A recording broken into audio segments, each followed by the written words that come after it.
Which one? This is living the light. Mr. Clarence, yeah, as if somebody sent him a personal invitation. Oh. Hello, you can leave. It's okay. You can leave if you want to.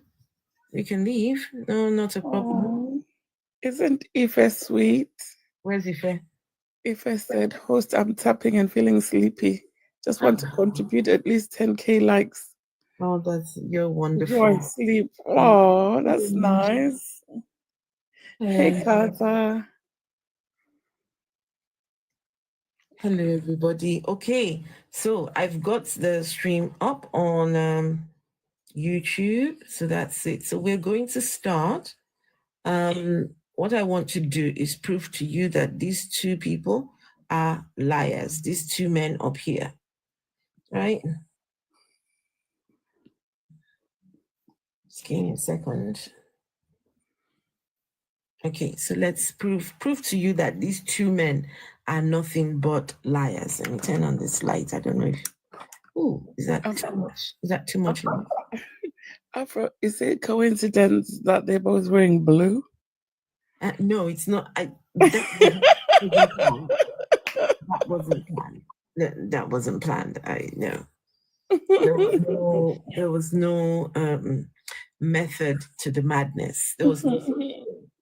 Yes. Okay. So what we're going to do is we will just give me a minute. Let's. I want to prove to you that these people are nothing but liars.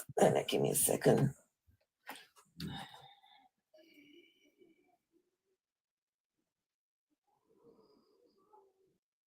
Just give me a second, please.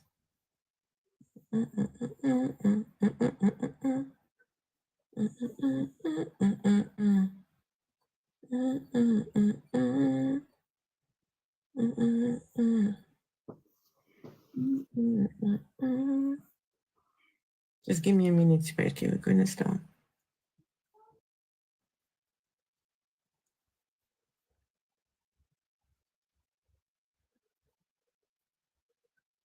Just give me a second.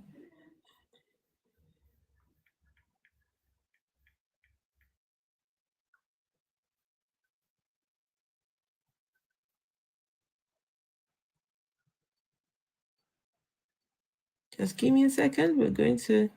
I'm just trying to find... right.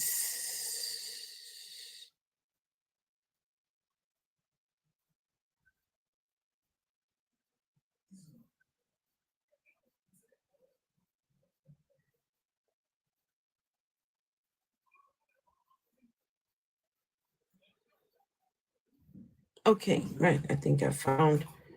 Okay, right. Well, where is the...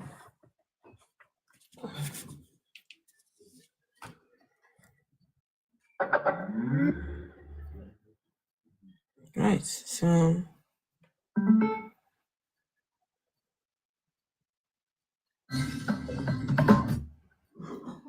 Not. Which will make tea. And we'll listen to his claim of true or not. And we have a pot in which we make tea. I think, if I remember correctly, there are 5 cups in that pot. My wife and I. Usually is the one who will finish his first 2 cups who will get the final one. So I took 1 cup, she took 1. In this modern day, people are drinking tea with God. And I picked the pot to take the 3rd one.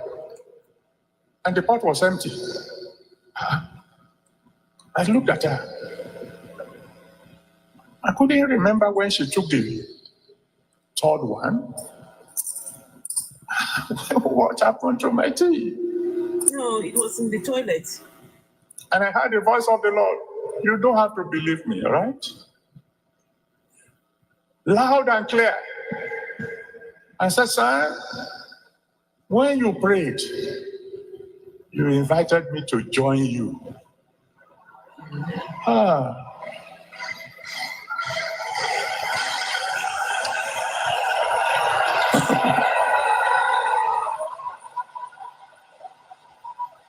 Some of you don't know why I call him Daddy. We have a relationship that is difficult to describe. And this is a very special anniversary. My daddy is here. He's here to celebrate with us. Prayers prayed tonight will be answered by fire. These people, you see the people in the back there making noise, they are the people that gas these people up and make them think that they are something when they are in fact nothing. This man is saying he has a relationship with his sky friend. His sky friend comes down to come and sip tea with him. Huh? They come and sip tea. When you prayed, you invited me. Like, what the fuck? How did we get here? How did we get here as a people that we cannot spot a lie and say, shut the fuck up? Shut up, old man. You are lying right now. But yet we listen to bullshit. Clap even. Who is going to wake our people up? Who is going to tell our people? Adeboye has been lying since the day he became the thingy, what do you call it? The GO of that church. From that day, he started his lies. My daddy said, my daddy. I'm going to prove to you still that this man is nothing but a liar. Hold on. You hear some of his many lies. Adeboye the liar. And if Adeboye can lie, what about the others? What about the others? What do you think the others are telling you? The Jerry Ezes. What do you think those ones are telling you? Right. So let's just. Some of you are old. You will remember the story of a man called Brother Sam.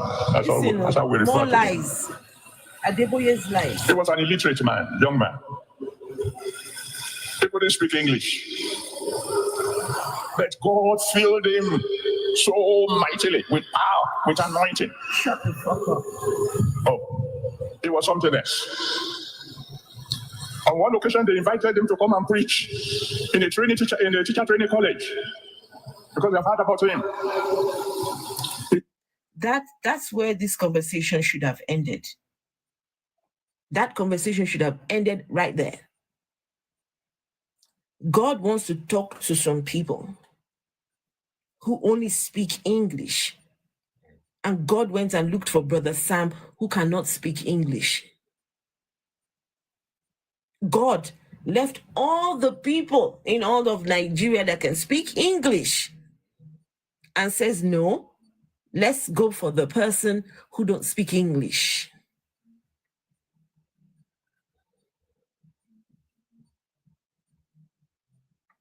What kind of God does something like that? Now the God is violating the man who cannot speak English. God is violating. They talk about free will. Where's the free will of Brother Sam? We're making him speak a language he cannot understand because God wants to give message to people. And yet grown adults listen to this foolishness. And, oh, my papa in the Lord, my daddy. So the people, well, I can't speak English, but when I get there, I will ask for an interpreter. When he got there, as soon as he opened his mouth, wanting to say, I can't speak English, beautiful Queen's English began to flow out of him. He didn't even know what he was saying. He spoke for 1 hour. And then all of a sudden, he saw people rushing forward to give their life to Jesus Christ, weeping. That's when he knew he must have preached in English. God preached through him. Brother Sam was so highly anointed. That's a violation of Brother Sam's free will. Vesu, do you agree? Brother Sam cannot speak English. God wants to speak to these people in this place. God, go and find yourself somebody that can speak English. Now we are using, brother. He said God used him mightily. This God is a user. He's a chancer. He takes advantage of people. What kind of message does God want to deliver that he will have to force somebody to speak a language that no, guys, just think about it. This pastor man cannot speak English at all. But God wants him to speak to an English crowd.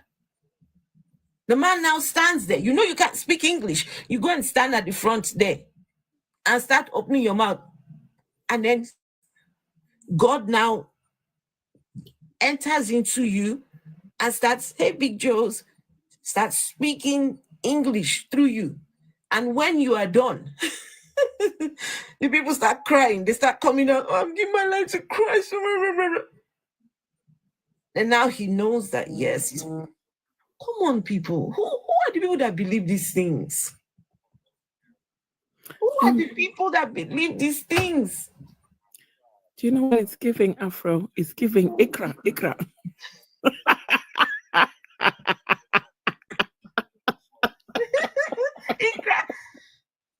It's giving Ikra. The Muslim angel, that one came down and was Ikra. I'm going to tell you this religious. Hey, Boli Lang. Hope you're feeling better now, Boli Lang. Please, people who are requesting, I want somebody or people that disagree with whatever we are talking about. I want to have a debate with people. Let's not, if we say we come up and, yeah, I agree with you, just start talking. So please, you are hearing the lies. Let's see whether anybody wants to come and defend this foolishness. Okay, let me finish this story. Vesu said he's giving Ikra. That's all. That if you are sick and he lays his hand on you, it will describe to you step by step how the sickness is flowing down until it enters to the ground. That's what Brother Sam. He raised at least 3 people from the dead, at least 3 that I know of. Then pride came. Brother Sam, let us go for Bible study. Mm-hmm. And Brother Sam will say, who is going to preach? And they say, Brother so and so, he said, how many people has he raised from the dead? This man, Brother Sam ended up in our row. Adeboye. He would have been one of the greatest men of God in the world. Something came and destroyed his destiny. Stand on your feet. Cry to the Almighty God. Something came and destroyed Brother Sam's destiny. The man was a great socialist, socialite. I think that's what they call them, socialite. Yeah. Thank you, guys. The party has not started. Oh, that wonderful fellow. Sorry, this one is very Then he had a stroke, and the stroke took away his voice. And I was in London, and we had a common friend. And that one begged me to come and pray for him in the hospital. He was in one of the top hospitals in London. And we got there in the hospital. We met his wife sitting by his side, and then the wife left. We prayed for him, then we sat down, spent some time with him. And then he tried to make conversation. He tried to talk, but his voice was gone. So he patted the bed where the wife was sitting, made a sign in the direction the woman had gone, and then looked in the direction of our common friend. Oh, so our common friend said, oh, you want me to come and sit where your wife was sitting? He patted the place again, pointed, and, oh, you want the pastor to come and sit next to you? You want us to go and call your wife? 30 minutes later.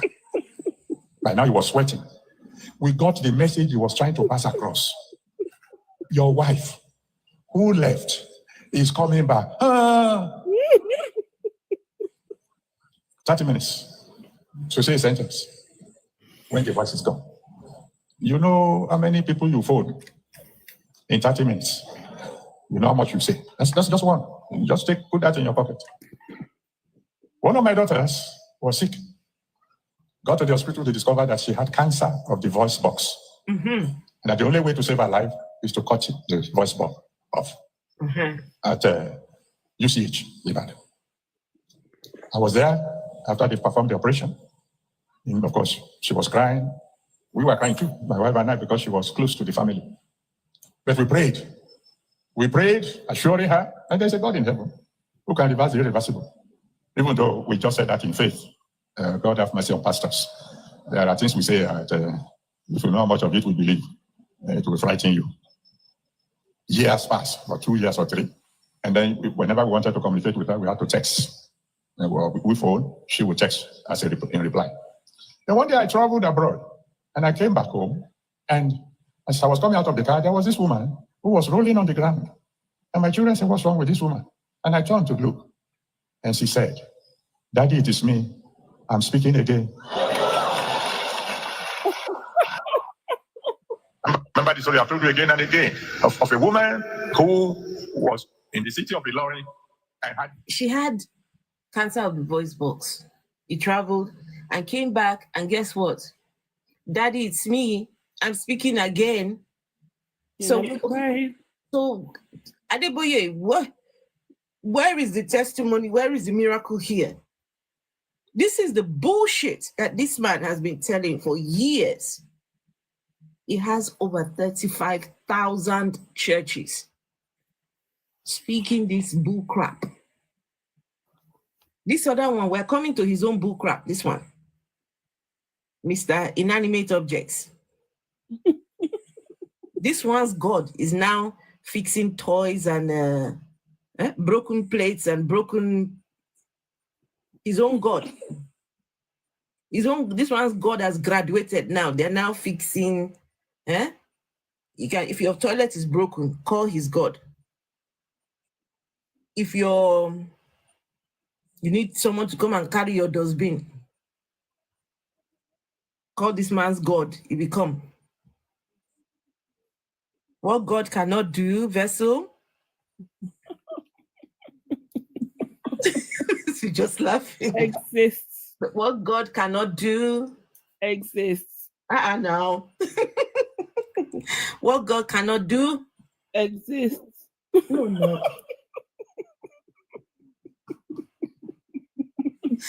Vessel. There are many things that God cannot do, Afro. Dimples, Satan will forgive you as well. Dimples. Radical Media Warrior, how are you doing today? Okay, so let's hear another bullshit from Adeboye. Remember the story I've told you again and again of a woman who was in the city of Ilorin and had this peculiar sickness that whenever you switch on electricity, instead of the appliance working, the current will be flowing through her. You know the story. You switch on the fan, instead of the fan rotating, the woman will be rotating. You switched on electric iron, instead of the iron getting hot, the woman will be getting hot. That was the situation when they came to call us. And I told her. Wait. Somebody in the comments, how are you still alive, miss? Wait, why would you ask a question like that? How am I still alive? Come up and come and ask. Come. Laffy 10. Come and ask me the question, how am I still alive? What have I done? Pointing out the bullshit. Yeah, you're asking me how I'm still alive. I'm still alive because, hey, someone has to be saying something. Someone has to be saying something. What kind of foolishness? How are you still alive? Wait, your God lied to you. You think that this people's God exists? Please let me laugh. Hello, my darling. How are you? How am I still alive? No, because I'm speaking about these clowns here. So therefore, what's supposed to happen? These people that have destroyed your country, that have destroyed the lives of people. Yeah, you're telling you, never mind. I'm going to ignore you. But anyway, guys, please listen to this beautiful testimony of miracle where Adeboye said electricity is working inside the lady. This old man talking foolishness.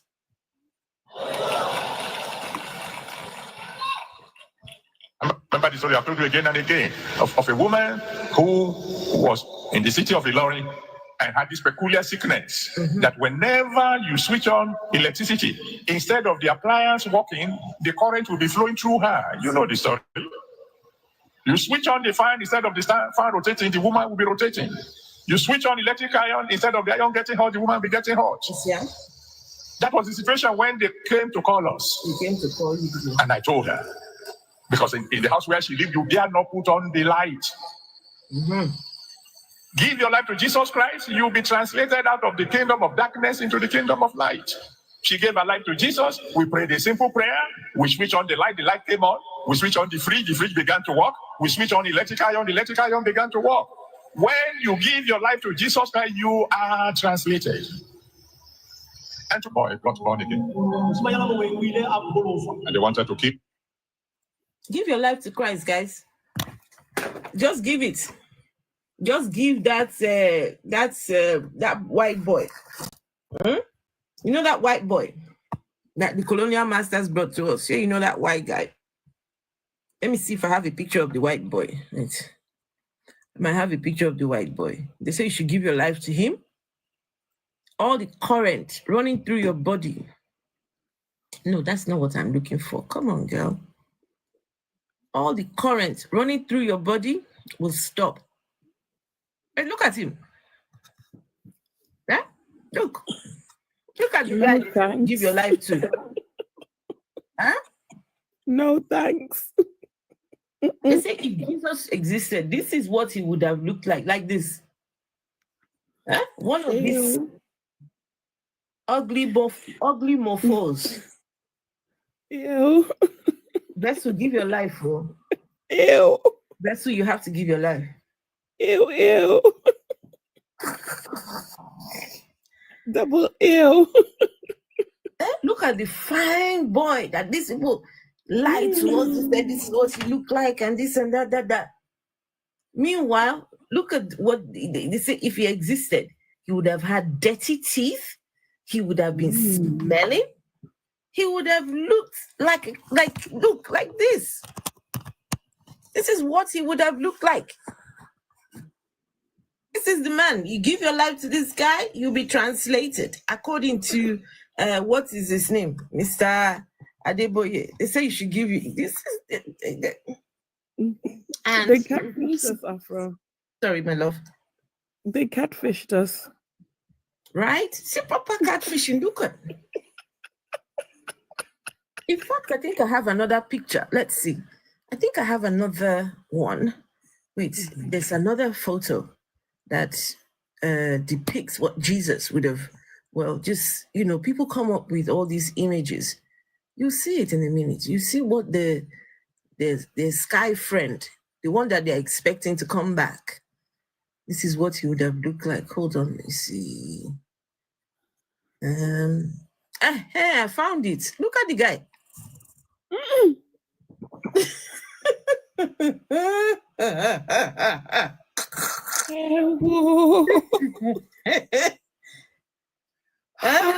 This is what your Jesus would have looked like, people. This is the one that rose yesterday. What's going on with that neck? Let's give your life to this guy now. Is that extra skin on the neck? Let's give your life to the guy. Come on. Oh, it looks like turkey. Turkey. The size of the head. The turkey neck will have that extra skin. This is the head self. Look at. So how did they come with that fine boy image? Look what they see. Look at this, right? Look at this guy. And the contrast. Wait, let me find you. How did Mary do it? Because that head. What the white people brought to us. Look at those people. Look at. Slay. Contrast. Look. This one is slaying now.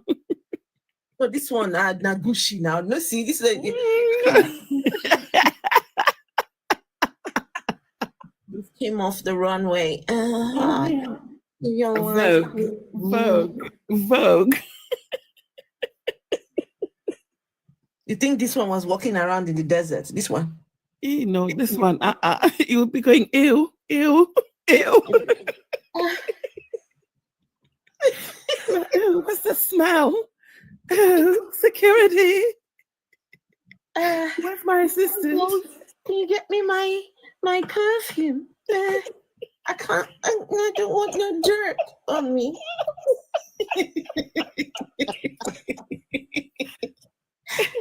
Makeup. This would be like, where's my makeup?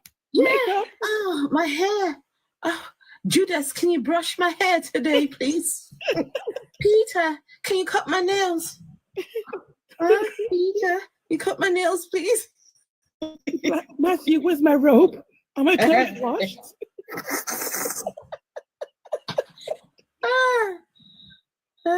No, this is the sky daddy that they said was going to come us. This is the one that they brought to us.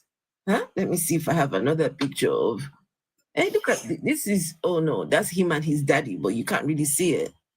Huh? Him and his daddy. They're white men. All of them. I don't know. Africans are not going to be judged by anyone. Straight to hellfire.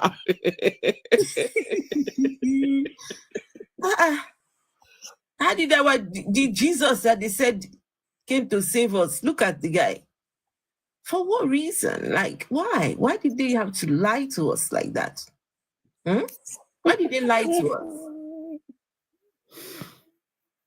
And the Christians never question all this. Look at this one. Look at it. Hey, fine, Bobo. Look at this. Eh? Fine boy, no pimples.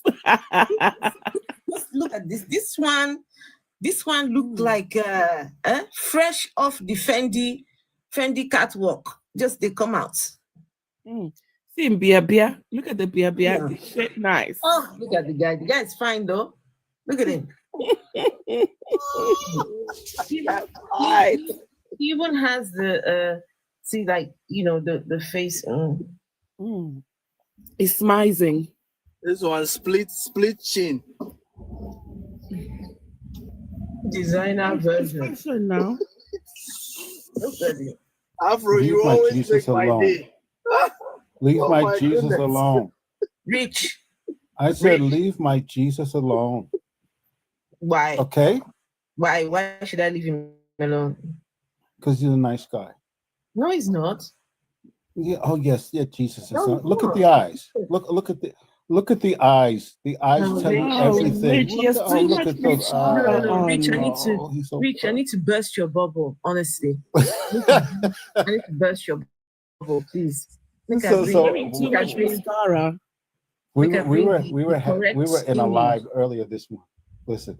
So you know what happened, really? I'm gonna tell you the real Judas story. You know the way the mob boss will send out like a hitman to do his job, right? But there's always that really bad one, right? But after the guy leaves, he calls him over. So what happened was Jesus said, "Okay, Dad, I'm gonna go down there. I'm gonna let them unalive me, and then I'm gonna."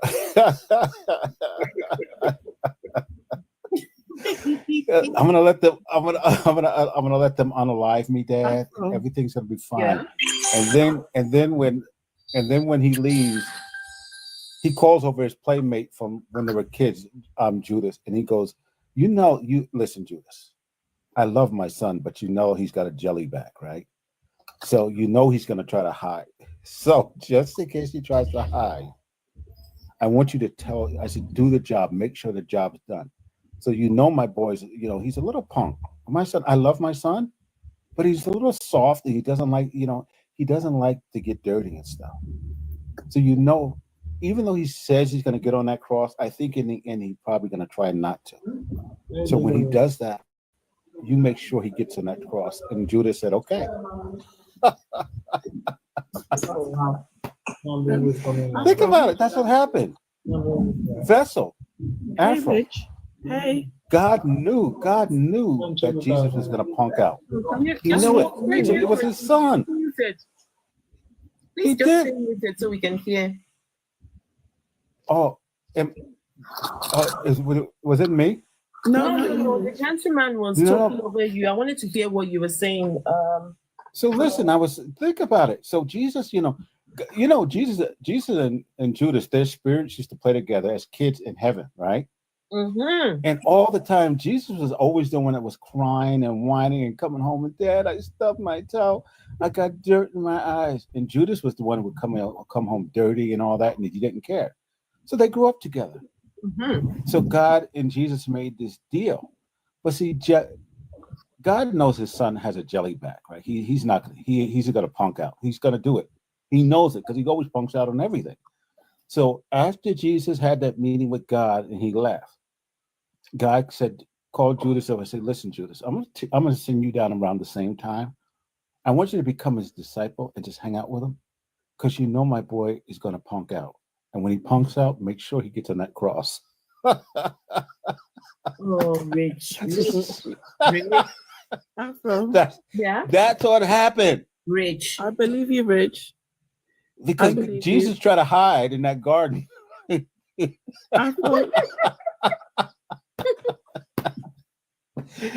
Judas said, God, I knew it. He said, listen. He said, yo, guys, come here. I know where he's hiding. And he went over and kissed him. Afro, you see that account that was like, how are you still alive? Yes. Mm-hmm. Oh, yeah, in Japan. I blocked them, and they're here with the other account. So I'm going to block that account too. Okay. I have taken screenshots of both profiles. Okay. Because you think you can hide. You can't hide. No. So we started talking about all the jellybacks in the Bible. Jesus was one. You know, was another big jellyback. Jellybacks. Adam. I guess this is a Jamaican term for someone who ain't got no backbone. I was laughing so hard today. So we started talking about Adam. Think about this, Adam. God said, "Yo, Adam, don't mess with that tree." God, he said, "Don't worry." But then Adam, being the man he is, he saw Eve naked. Now he didn't know if it was right or wrong, but he knew what he was seeing, and he was looking at that body, right? Mm-hmm. So when Eve offered that fruit, Adam said, "Yo, if I just take some, she might give me some." Right. So Adam, being the jellyback he was, didn't tell her not to eat it. Mm-hmm. He went there to tell her, "Don't be eating this fruit." But then he looked at Eve and he got a stirring in his loins.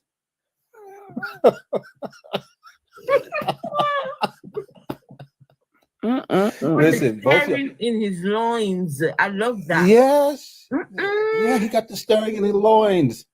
Must have been. That's why he stood there when Eve took that apple. She said, "You want some?" He said, "Yeah, baby, I'll take anything you want." Bitch, don't you think it may have been the way she bit into it? Oh yeah. Wait. And you know what? This is what people didn't tell you either. The apple fell to the ground, so she had to bend over and pick it up. Oh. And when she was in that position, and she looked back at him and said, "You want some?" And Adam said, "Yeah, baby. Yeah, baby. I want some of that." That's how it happened. Was God another watching? Jellyback? Straight up jellyback. Rich, was God watching? Huh? Was God watching? Oh, God, yeah, God. Well, God, don't forget we're made in His image. So the way he had an image of Eve too. See, God had an image of Eve, what He liked too. This is another story. He was jealous for a reason, because God with the stirring in His loins too. So that's why He didn't give him that knowledge so he could watch him. On the big screen. I'm telling you, man, this whole thing is all about smacks. God wanted to watch them, and Adam wanted some. So Adam would not say no to that fruit. Rich, there's this guy called Shepherd. I think you met him on my panel. No. Yeah, what did he say? Well, apparently the black stone in the Kaaba is shaped like a woman's Oh. It is too. As Jules says, coochie coochie. Yes, Google it. Google it. Say Blackstone in the Kaaba. Google it now, Rich. Tell me what you think. Oh, really? Yes, Afro. Now, wow. It's bad. Wow. And they're all there, touching it, kissing it. Ew. You see them scrambling to kiss that thing. Whew. Have you seen the shape? Have you seen the shape of it? No, I haven't seen the shape of it. Afro, Google it. Okay, let's see. Look at it, gaslight proof. Hey! It's got a chastity belt on it too. It's Blackstone. That's a little chastity belt. That little metal thing. Try to keep them out of it, but they still trying to get in it. My goodness. What do you think it looks like, Rich? I know what it looked like. Just like Jules always says, coochie coochie. Oh, okay. I see. That's what it is. I see it. Oh, Codex, I can't listen. When I found out yesterday, it was just glued to my head. Like, wow. They go around, they touch it, they kiss it, they ew. Thing even looks like he's got a clit. Yeah. I thought so too. The top of it thing. Hey, they be rubbing it. They be rubbing it. Afro, they be rubbing it. Yes. Can you believe that? Wow. This is just crazy. They just, you know what? They just put something on the side and people come and kiss. That's what they go round and round to touch and kiss. People travel far and wide to come and kiss this thing. Mm-hmm. Anyway, can I continue with the lies of these our please. Our men? I'm enjoying this. Gaslight wants to see.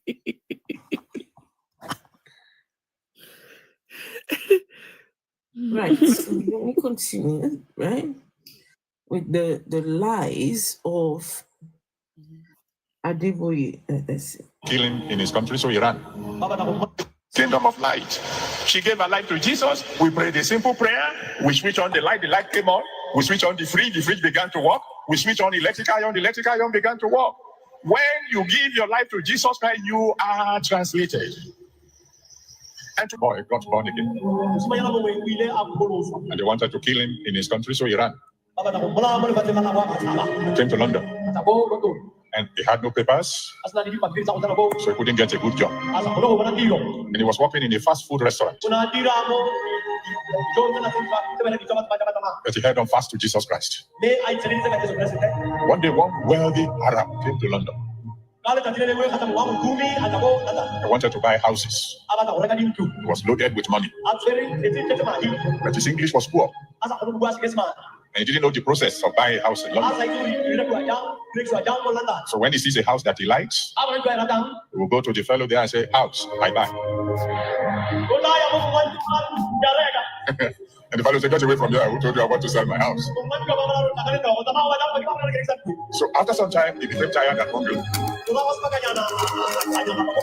And he saw the pictures at the front of the restaurant that at least they were selling food there. This man is a liar. So he branched there, sat down, and this Arab boy came to attend to him and had him murmuring in Arabic. Stupid people. I want to buy a house. They won't even sell to me. You don't know what's wrong with them. So the boy moved closer and spoke to him in Arabic. What's the problem, sir? You speak my language? The boy said, yes. I wanted to buy a house and these people don't want to sell. Because I can't speak their language. The boy said, I can speak both English and Arabic. He said, will you please be my interpreter? For 3 days. The boy said, no, sir. I don't want to lose my job. He said, I will pay you well. The boy said, how much? He said, £1 million a day. Everybody said, don't go, This don't go. man is a liar. Went to the owner of the restaurant. Bye-bye. We just joined the church. Papa called the What the meeting. hell? Afro, how can he act like there aren't any estate agents in London? If you want to buy a house, you go to the estate agent. Please, Vessel.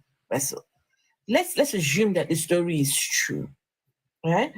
Please, let's assume that this story is true. So you've got your Redeemed Christian Church of God member, and you, the big daddy of them all, someone just comes along and wants to offer him £1 million per day. What should be the first thing someone who is thinking, not like an armed robber, should ask? Not one with a very a criminally minded person. What should be the first question to ask? What are you trying to scam me? What's going on here? He's lying to me. I think Not just if someone. where you getting the money from? That's what I mean. Yeah, there's something like where's the money from? Could it be money from are these proceeds of scam? Oh, do you understand? You don't just collect money. Yeah, what are you getting me involved in? Am I going to end up in jail because of you? That person might just be here to launder money here in the UK. And then you, the moron, will say, okay, this is God. It's God that did it for me. And then you collect money. 3 days later, someone is there. The police are at your door. And then you have been roped in. Right? Just 1 second. Please just carry on. I just need to answer this call. Okay. Another thing is, like, why do they talk like this, cadence? Is this part of the act, how they talk? All this stuff, it's just like you have U.S. preachers. All the U.S. preachers now, it started with the black evangelical preachers years ago. And now even the white evangelical preachers try to preach like the black ones. There's the cadence they like, that sound. And it seems like all of these preachers from Nigeria do the same thing. They have a certain cadence to sound like godly and try to sound, do you know what I mean? You hear it. It's annoying. Yeah. KK, just wait for Afro, please, because I can't see your request. Maybe wait for Afro to come back, please. Any mods? Can any of the mods see KK's? She might be private, right? Yeah, because I can't see it. I can't see a request. Yes, really, KK, I don't see you. Unlock your account. Maybe that's why. It's not private. She said it's not private? No, I don't see it as private, but I don't see the button to invite her up.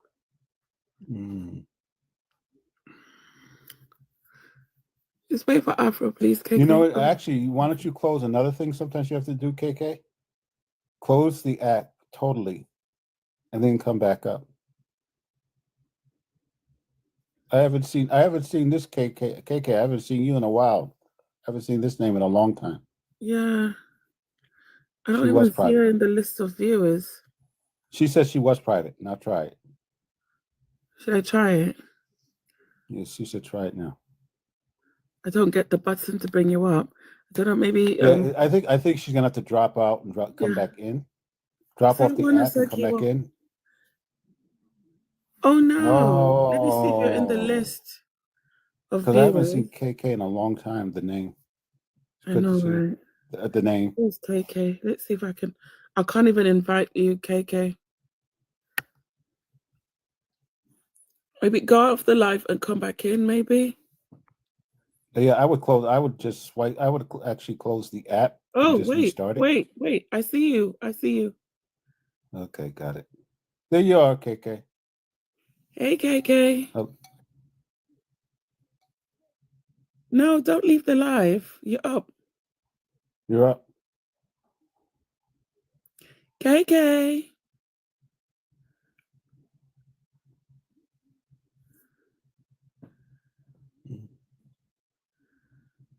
I don't know what's happening now. Sylvester, we had a ball with those stories I started. We had a ball this morning talking about. We started finding all the other, as they would call them, jellybacks in the Bible. We would die of laughing, and there was this one Christian who got mad at us. They were really mad. They always get mad. So I want to say you, John. I'm good, sis. I'm good. How are you guys doing? KK, how do you say your name? Back. How do you like to? How do you say your name? Sakiwo. Sakiwo. Okay, that's what I thought. I thought it was Sakiwo. I was sure. I get it. I get confused sometimes because you say names by vowels, right? Like you would say a, e, o, right? Right. That would be the perfect way to say words and that. At least if you mistake it that way, then I could maybe you could say I live in Norway, and people here don't know how to say w. Like as in we, they say v, so I become Sakivo. So I was like, you gotta be kidding me. It's nonsense. There's something that's brewing, but I'm just not able to share it. It's still under wraps. So something is brewing. One man of God is about to get into some serious shit, but it's brewing. It's yeah. It's getting there. It's getting there. It's gonna get there. This one deserves. He deserves it. It's about to happen. It's about to go down. Yeah. When it has finally happened, then I will expose you. And this is what needs to happen to me. So this your so-called men of dogs. Why not to be Frankie? What Frankie's asking? Go my YouTube on my YouTube channel. We've done a lot of videos on Toby Adeboye, the scammer. Mr. Toby. Holy Barawo Toby. My baby KK. KK. I'm like, KK, my you were account was up on the private. panel. No, you was up. I have not to seen bring you you up, but I don't think you noticed. No, I didn't see it. KK, where the hell have you been? My other account. Where the hell have you been? And so this. Been looking for Jesus. I have KK. I have not seen you in weeks. Because my other account got banned. Did you not see the two right there? It's KK Reloaded. Because I'm literally KK. I don't think I've seen you in 2 months. Because my other account got banned, Rich. Do you hear me? Damn. No, I know, but that's still a long time. KK, my other account got banned. You need to slow your ass down and behave. You wouldn't be getting banned so much if you just behave. Yeah, stop getting naked on TikTok. I'm like, no. When people start start acting like they got some sense, I'll behave. So see that? You see that? You be just starting stuff, KK. KK be starting. No, stuff. I don't start nothing. Yes, you do. Yes, you do. Yes, you. I'm like, no, I do not start nothing. No.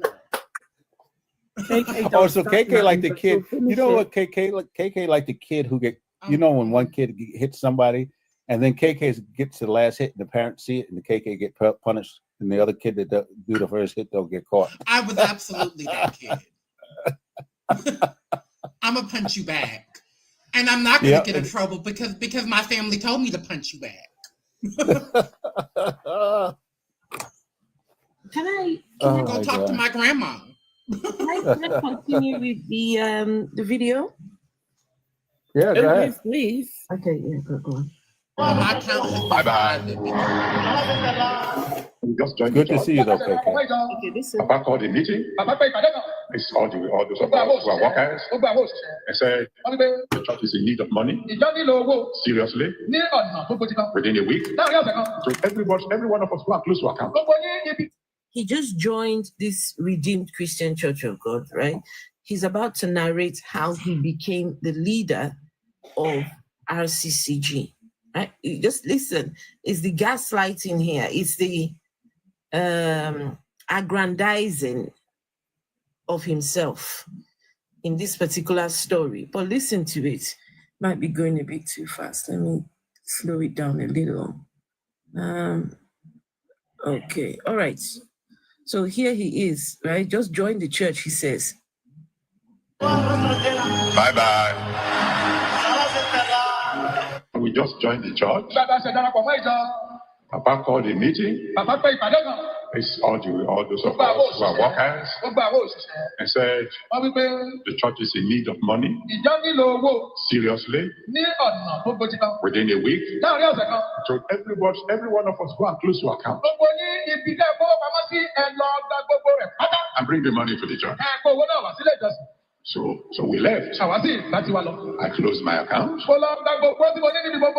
My wife closed her account.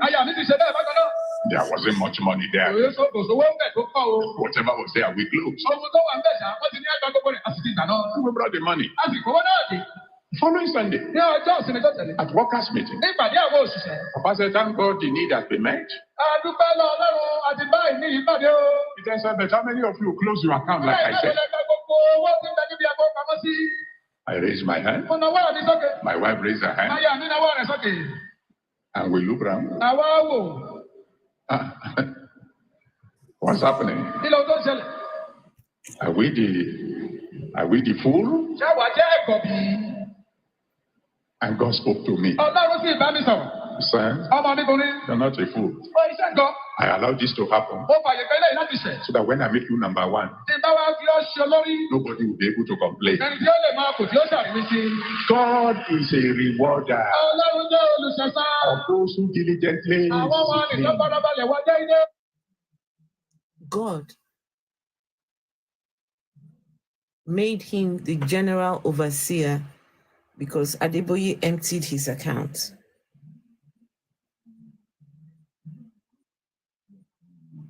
So when he first joined the church, Papa Kindayomi, the one in charge of the church, hey Dimples, how are you? Huh? That's man, the old man, when this one joined.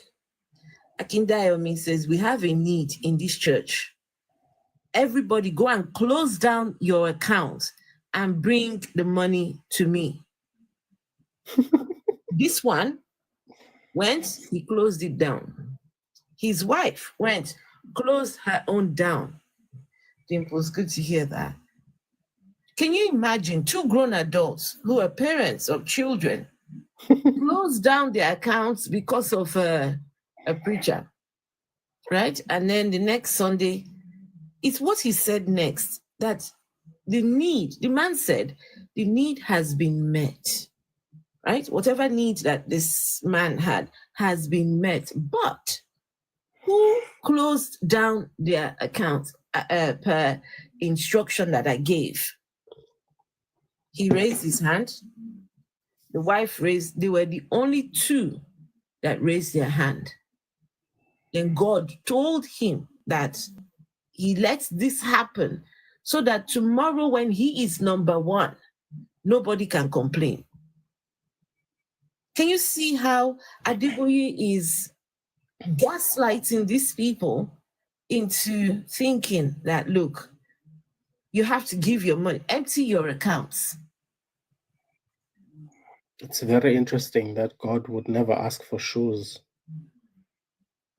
or like empty your fridge, you know, just empty your pantry, you know, just empty your cupboards, or like just empty your wardrobe, all the old clothes you're not using, bring them to the church. Why is it always money? Why is it always money? Why does God always need money? Why is the God of the Bible always broke? Why is the Christian God a broke ass? He can the do God anything. of the Bible always looking for other people's money. He can create other people's money. He cannot create his own. He can create God that I don't understand. It's not that this God can spend your money. He can't spend your money. He can't spend your money. This God cannot spend. Spirits don't spend money. MasterCard, no, he can't handle it. He loses money all the time. He always needs. He's like an addict. You know, every time he comes back to you, he's like, "Can you give me another 200? I know I asked you for 400 last week, but I'm sure I'll bring it back. I was like, well, he's maxed out all his credit cards. Well, guys, what's baffling is that once upon a time, we too were gullible. We too believed some of this crap here. Some of us not very long ago, right? Some of us maybe longer than others, but it's not too long ago. Some of us would have been there saying, "Oh, God used me." Huh? There were songs that they used to make us sing. Then they would say, "Use me, mold me." And that's what I do. Change my heart, oh God. Make me ever true. Change my heart, oh God. May I be like you. We used to sing this kind of song. You are the potter. You keep singing, hey, Afro, you keep singing, you're going to convert me back to Christianity. You better stop it. That song was so moving. It was such a moving song. It was. It touched my heart. We never stood a chance. Even in primary school, there used to be assembly. In the morning, the first thing you do, the school would assembly in the quad area of the school, and then we would sing, and then there would be a verse, and then in the end there would be announcement, and then when we are going back in primary school, I remember this, and when we were going back to classes, we would be singing. One of the songs was, "We are the soldiers of the Lord. We are the soldiers of the Lord." From grade 1 up to grade 7, the entire school singing. What about the one that I am in the Lord's army? Why does God need an army? What is he fighting? This God is always in a fight, one fight or the other. In heaven, they're fighting. They're angels with swords. They're gates and things. This God is always in one fight or the other. Listen, I would be afraid to go to heaven because a fight can break out in heaven at any time. Onward, Christian soldiers. Yes, that one. Oh yeah, then there's the other one. We are soldiers. Yeah, then there's the other one. We are soldiers in the army. We have to fight, although we have to die. Yeah. Have you ever heard of the Battle of Jericho, y'all? Think about that. Oh yeah, God fought. Wait. Well, how did it go, KK? God fought the battle of Jericho, Jericho. Yeah. I had a Sunday school teacher that I remember this one lesson she had that, this woman was so beautiful. I remember she had like long hair and, she was very beautiful and she didn't have makeup on. She didn't have lipstick and all this kind of things. And she used to tell us that you should not, as a girl, you should not put on lipstick. You should not put earrings on because when you go to hell, all the ones that are putting on makeup and they will hang by the parts that they are beautifying. The women with beautiful lush hair that they always bleach and do all these things with, they're gonna hang by the hair, and the women that are wearing earrings are gonna hang by the ears and all these kind of things. I remember coming home after that lesson thinking, I don't believe in this, but that terrifies me.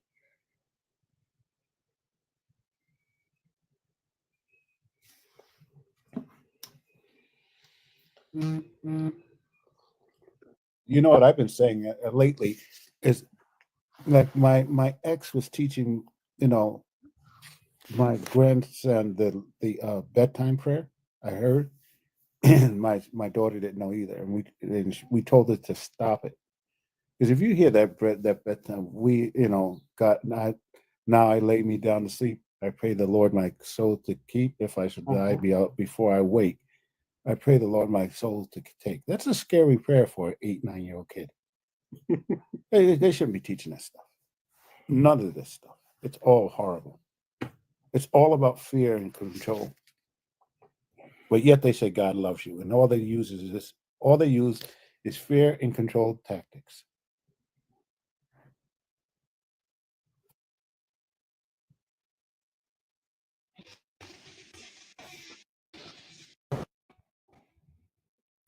It's horrible. Ain't KK, no that love shit is like bad Christian news. hate. Bad news, all of it. But they say it's the good news. It's the good news.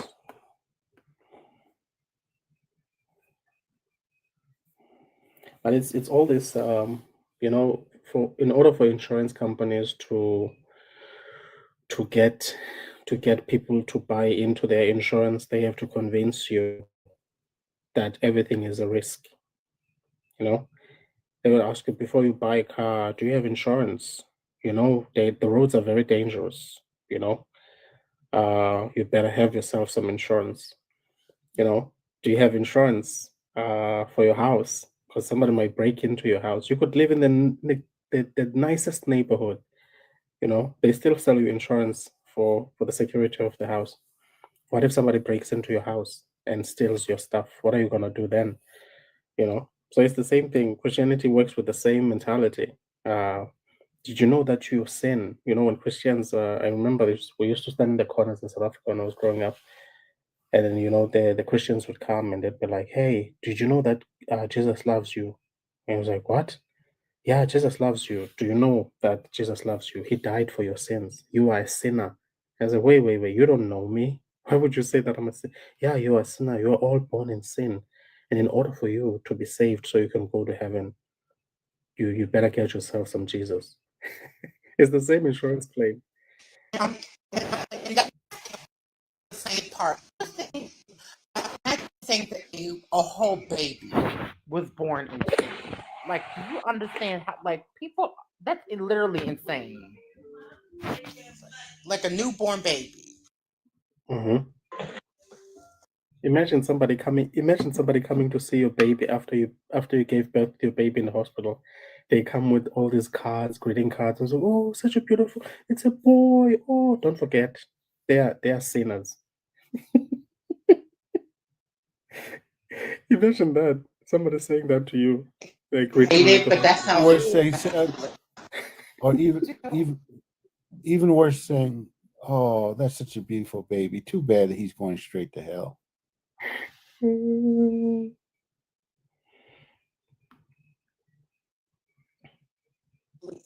I would cuss them that out.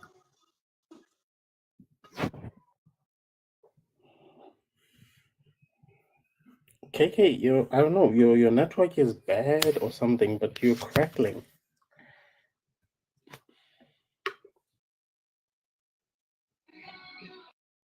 It's a bit better, but it's like you're talking on a walkie-talkie. It's got that tinny sound, KK. You know that tin sound. Sometimes when people talk, it sounds like your voice is vibrating, like a tinny sound. Mm-hmm. And it does like you're gonna say over.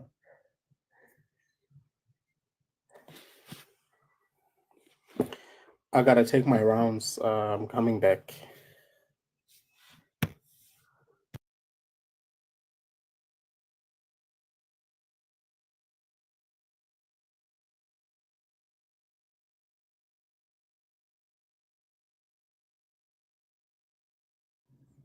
Oh, she's KK. Your teacup down. Probably got a call or something.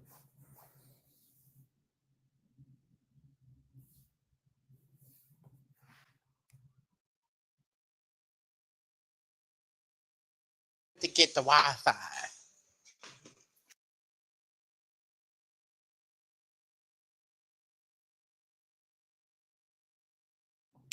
That sounds much better. You still on? Shoot, look at Afro. She got herself a good call. She's over there smiling and everything. Are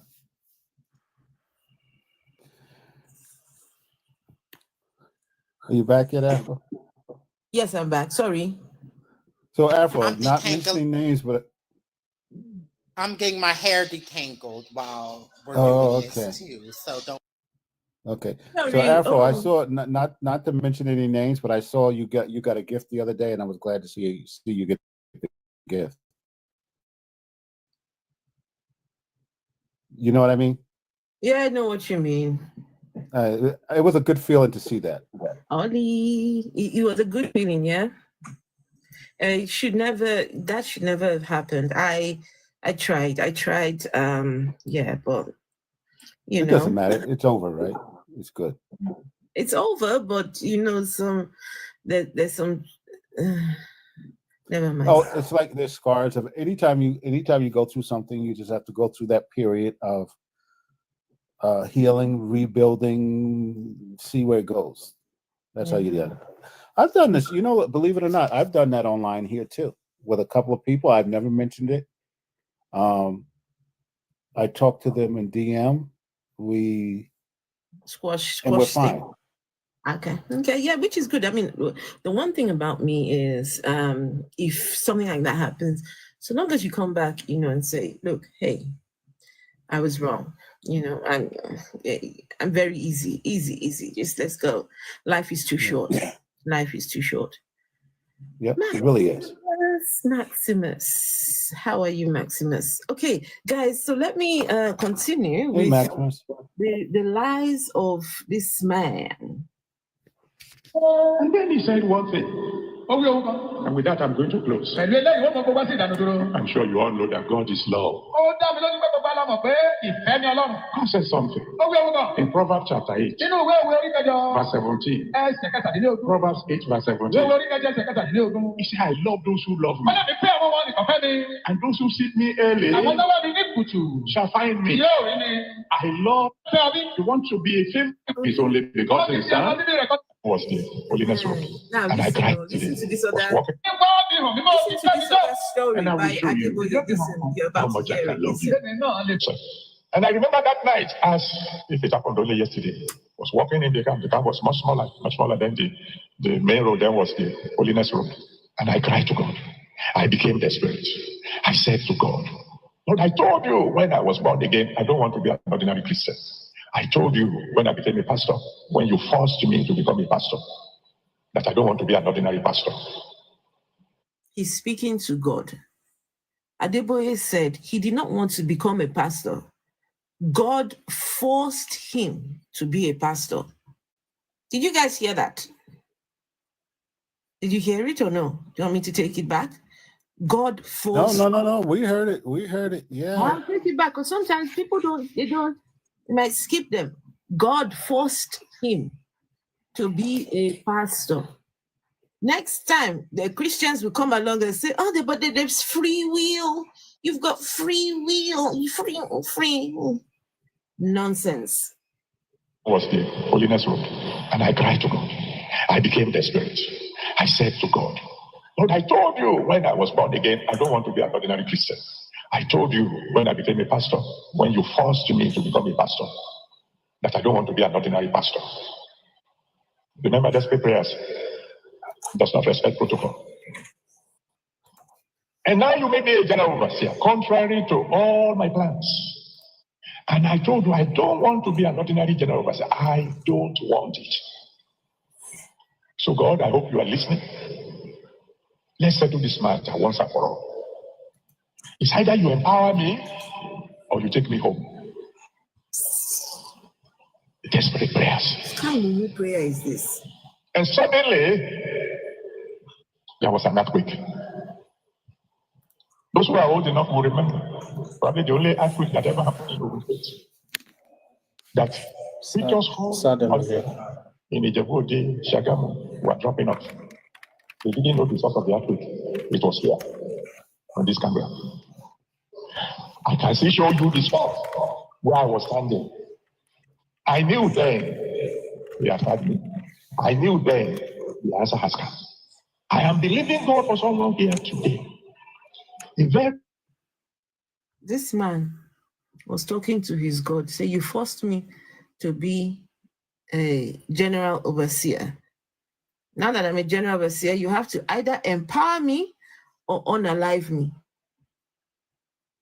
Empower me or take me back to your what, wherever their God is. And suddenly there was an earthquake. God now responds with an earthquake. Just What is this? So how is that even a good thing? If God answers with an earthquake that unalives other people, but not the person that asked to be unalived? Well, how is an earthquake the answer to what he was praying to this God for? Some people here have just this man. He caused an earthquake for no reason. Just caused an earthquake.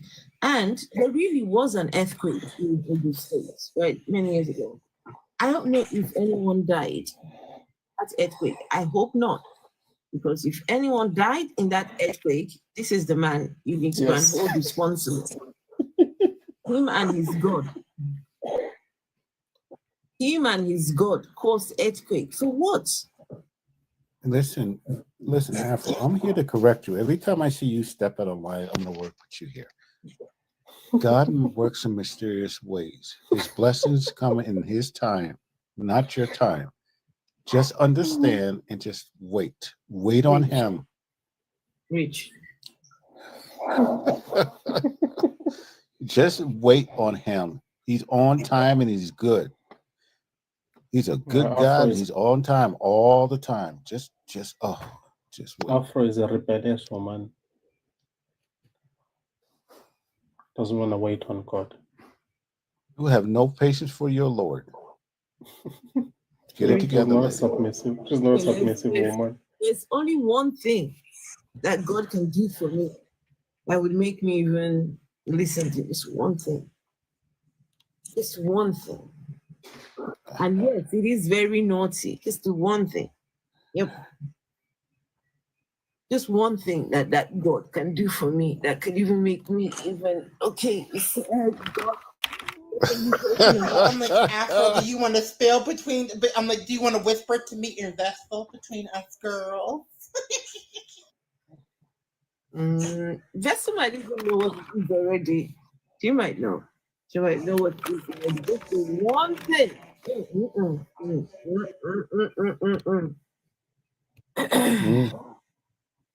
Yes, it is naughty. Yes, it is. It's very naughty. But hey, I mean, he gave us. You're gonna have to spill it when the boys are not around. Okay. I will spill it when Saki was not here. Not talking about the verses of donkeys and horses now, are you? Yeah, it might be something to do with. Might be something to do with that. Okay. Now you're gonna have to spill. Is it something that you can say around Rich and Saki? Oh, KK, you should have been here when we were reading the Ezekiel verses. Okay, I want the tea, honey. Rich, Daviosa is not a lady. Daviosa is a gentleman. Rich, Daviosa is a gentleman. That's a compliment. You know what's so bad? I actually know that. And I just hit the wrong name and said hello lady. I'm sorry. I hit the wrong name. I did, I went to say hello to someone else. Oh God, sorry, Daddy. What's up? I didn't mean to do that. Right, let's see if we can Special output to you and you alone is going to occur as you pray. To encourage you, I will tell you the story. Some of you probably heard it before, of something that happened in 1980.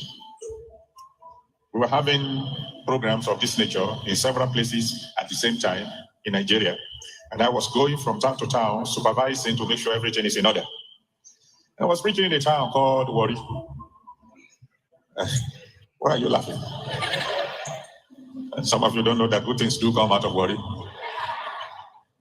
God bless Warri. And as I was preaching, suddenly, with my eyes wide open, I saw what they call an open vision. In that vision, I saw a young boy who was born blind, receiving the sight. Now, talking of 1980, you know how young I must be then. I wasn't quite as mature as I am now. So I didn't wait for God to give me the details of the vision before I jumped. I said, there is somebody here. There is a young boy, blind. God wants to open your eyes. Come quickly. Nobody moved. I know what I saw. I said, oh, baby, it's your son, and he's at home. Go and bring him quickly. I'll wait. God wants to open his eyes today. Nobody moved. And I know my God doesn't lie. So I said, okay, I will wait for 1 hour after the service. Maybe you don't want to miss what's going on now. After the service, I'll wait 1 hour. Go home, go and bring the boy. Nobody moved. Very sadly, after 1 hour, I left Wari for Akure. It was my next station. It's very sad thinking we had lost the miracle.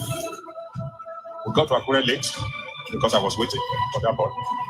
And so somebody else was preaching by the time I arrived. And I sat at the back of the auditorium watching what was going on. And all of a sudden, while the sermon was going on, an elderly man got up and he had a young boy in his hand. And they began to move towards the altar. And I saw that boy, and that's the boy I saw. At that time, I didn't know he was. I mean, physically speaking, I've never had contact with them. But the boy was born blind. And the father was taking him forward. He was tired of the preaching. Just pray for my son. Let's. And as he was going forward, you know, the big men who stand before the altar like this, I knew that they were going to say, no, you can't go to the altar when the preacher is preaching. So they were about to move towards them. And so I began to run to say to them, please don't push them into the crowd. That is the boy I saw. That boy is about to receive a miracle. I was running, and the boy heard my footsteps and turned. And as he turned, his eyes opened. Oh my goodness. This man. And I thought the Black American preachers were a hot mess. It seems the African ones are worse. The boy turned around. He heard his footsteps, turned around, and his eyes opened. Like, what the fuck?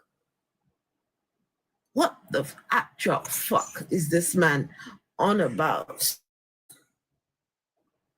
Guys, he just says shit that makes no sense. And half the time it's just I'm like, yes, but put hallelujah behind it, and then it's supposed to make sense. That's but wait, God just decided, okay, I'm giving you a vision of all these many people, because like you Christians, these people can do better. Come on. You folks can do better at this point. Come on now. Your people sound like a joke. Your pastors say this is just makes it funny that we ever believe this stuff, isn't it? Once upon a time we did. Who's singing that song? Honey. That's my girl. That's me in the background. We're playing Mariah Carey as I'm getting my hair. That's my girl Mariah. I love Mariah. That's my daughter's favorite artist. I love Mariah because as a little kid, that's all she wanted to hear.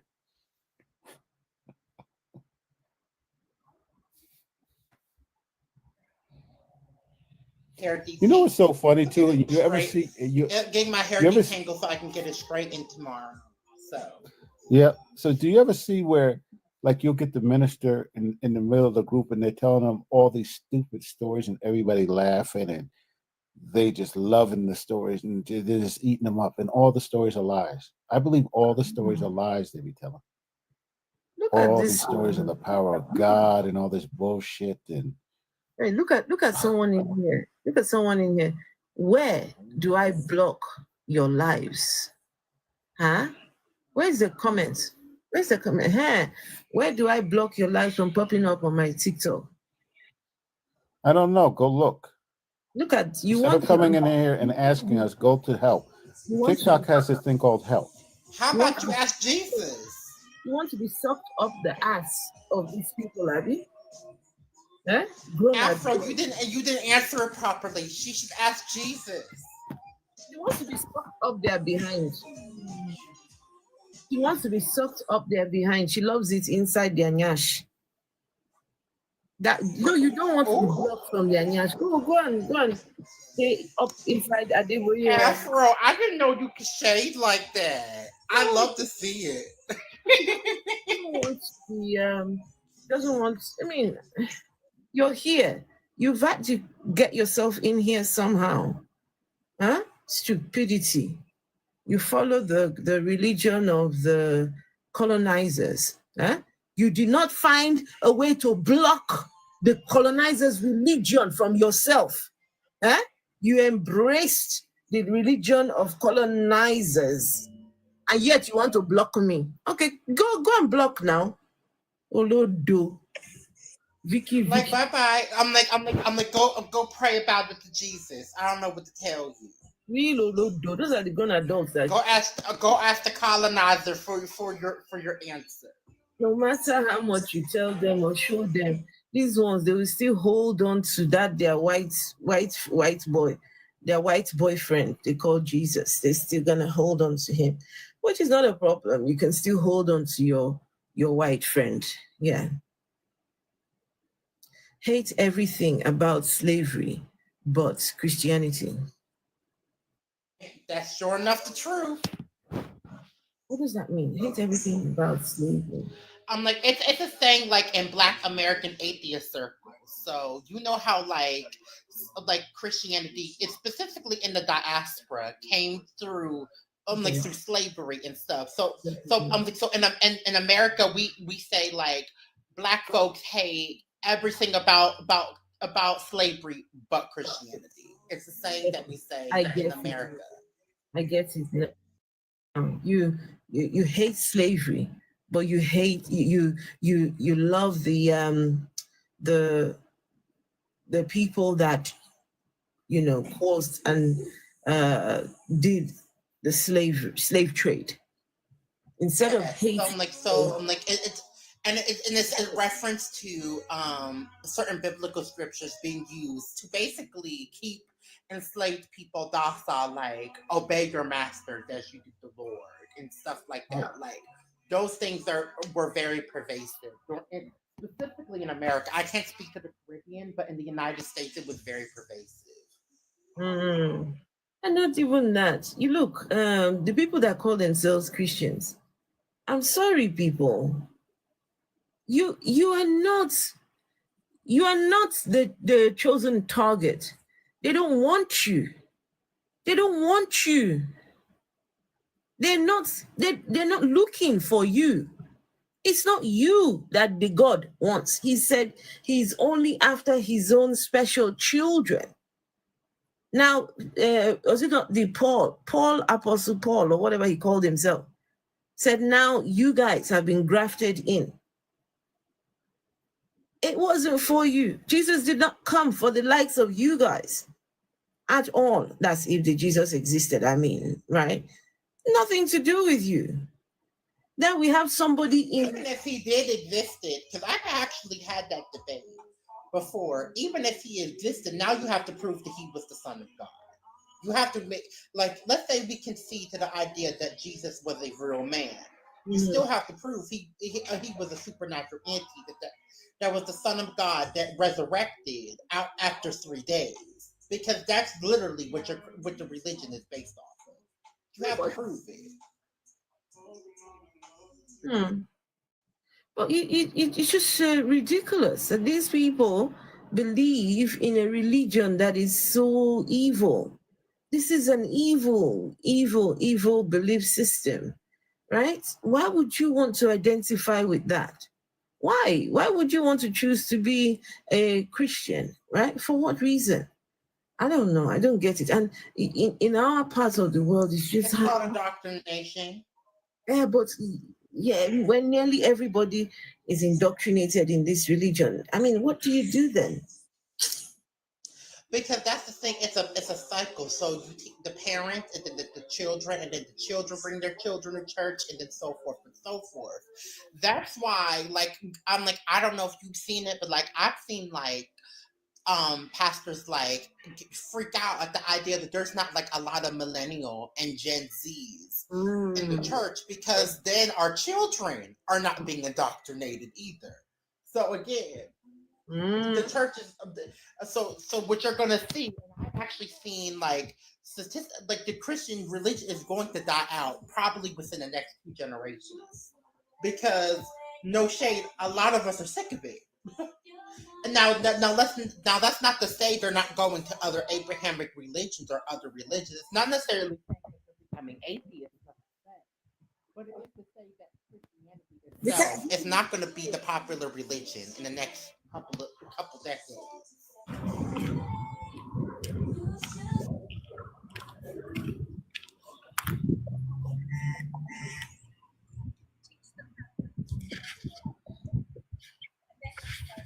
So I don't know if you want me to continue with this particular show.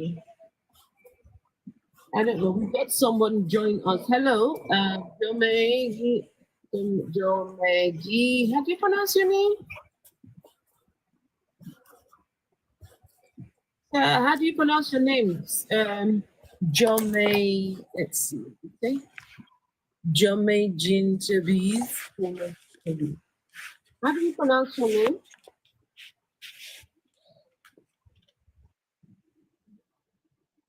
Hey, y'all. Sorry.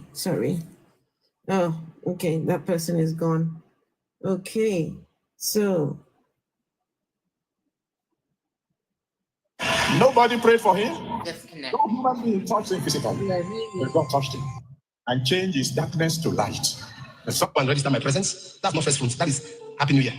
I go there, then I come back again, end of January, for the first fruits. So I want to register my presence. And I remember something happened some time back. I went to see my father and they said I should wait. He's praying. When we finished praying, it took rather long, and I'm very inquisitive. As I went to him, he was giving me his hand. Normally, I gave him my head, he prayed. And I said, I'm sorry for taking your time. Jeremiah visited me. Jeremiah in the Bible visited him. So this is another pastor, right, by the name of Apostle Johnson Suleiman. He went to go and see Baba here. And he took so long to come out and see him. When he finally went in to see him, he said, I'm sorry I took so long. Why? Jeremiah in the Bible came to visit me.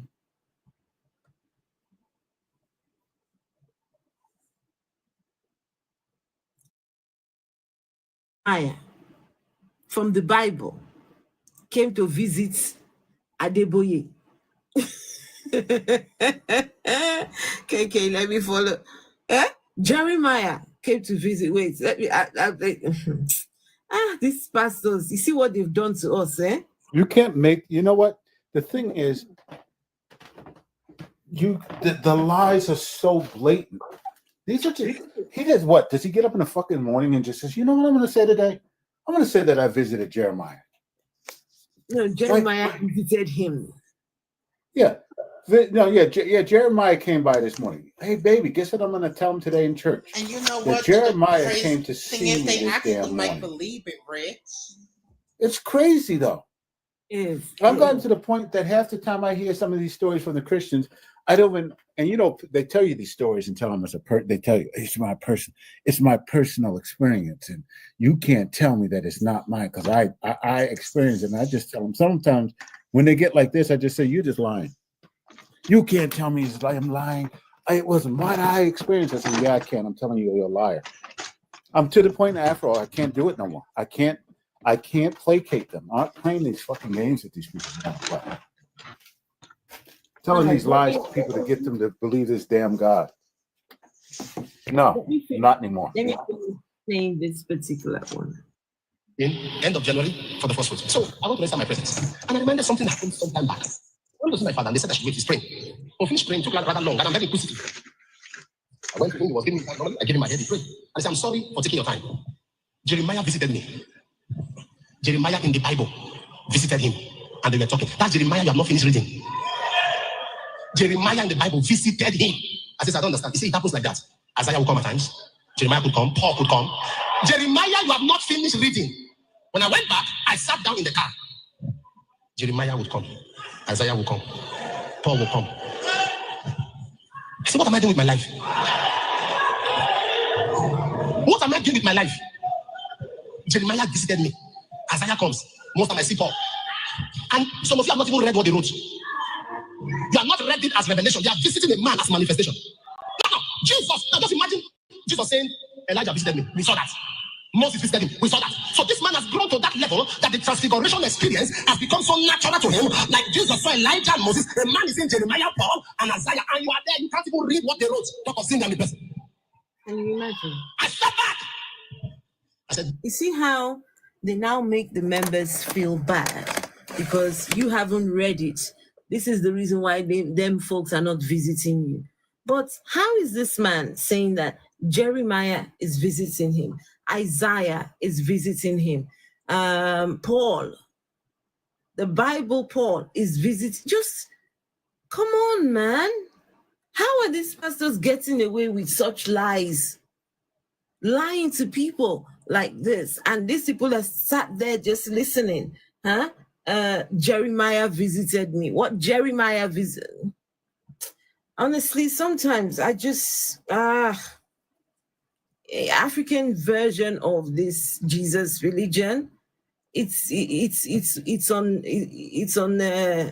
bike. The thing is, it's got a different pace, because the lies that these people tell, it's out there. The lies are just, and the lies are easily disproved as well. They're easily disproved, but unfortunately, when people are so indoctrinated, they cannot question, they cannot, challenge these people and say, "Excuse me, sir, but your story doesn't make any sense." How is Isaiah visiting Adeboye? How is Jeremiah visiting Adeboye and Paul in the Bible? I can't. Anyway, we've got African child. Hello. African child, are you there? Let me send you the thing to unmute.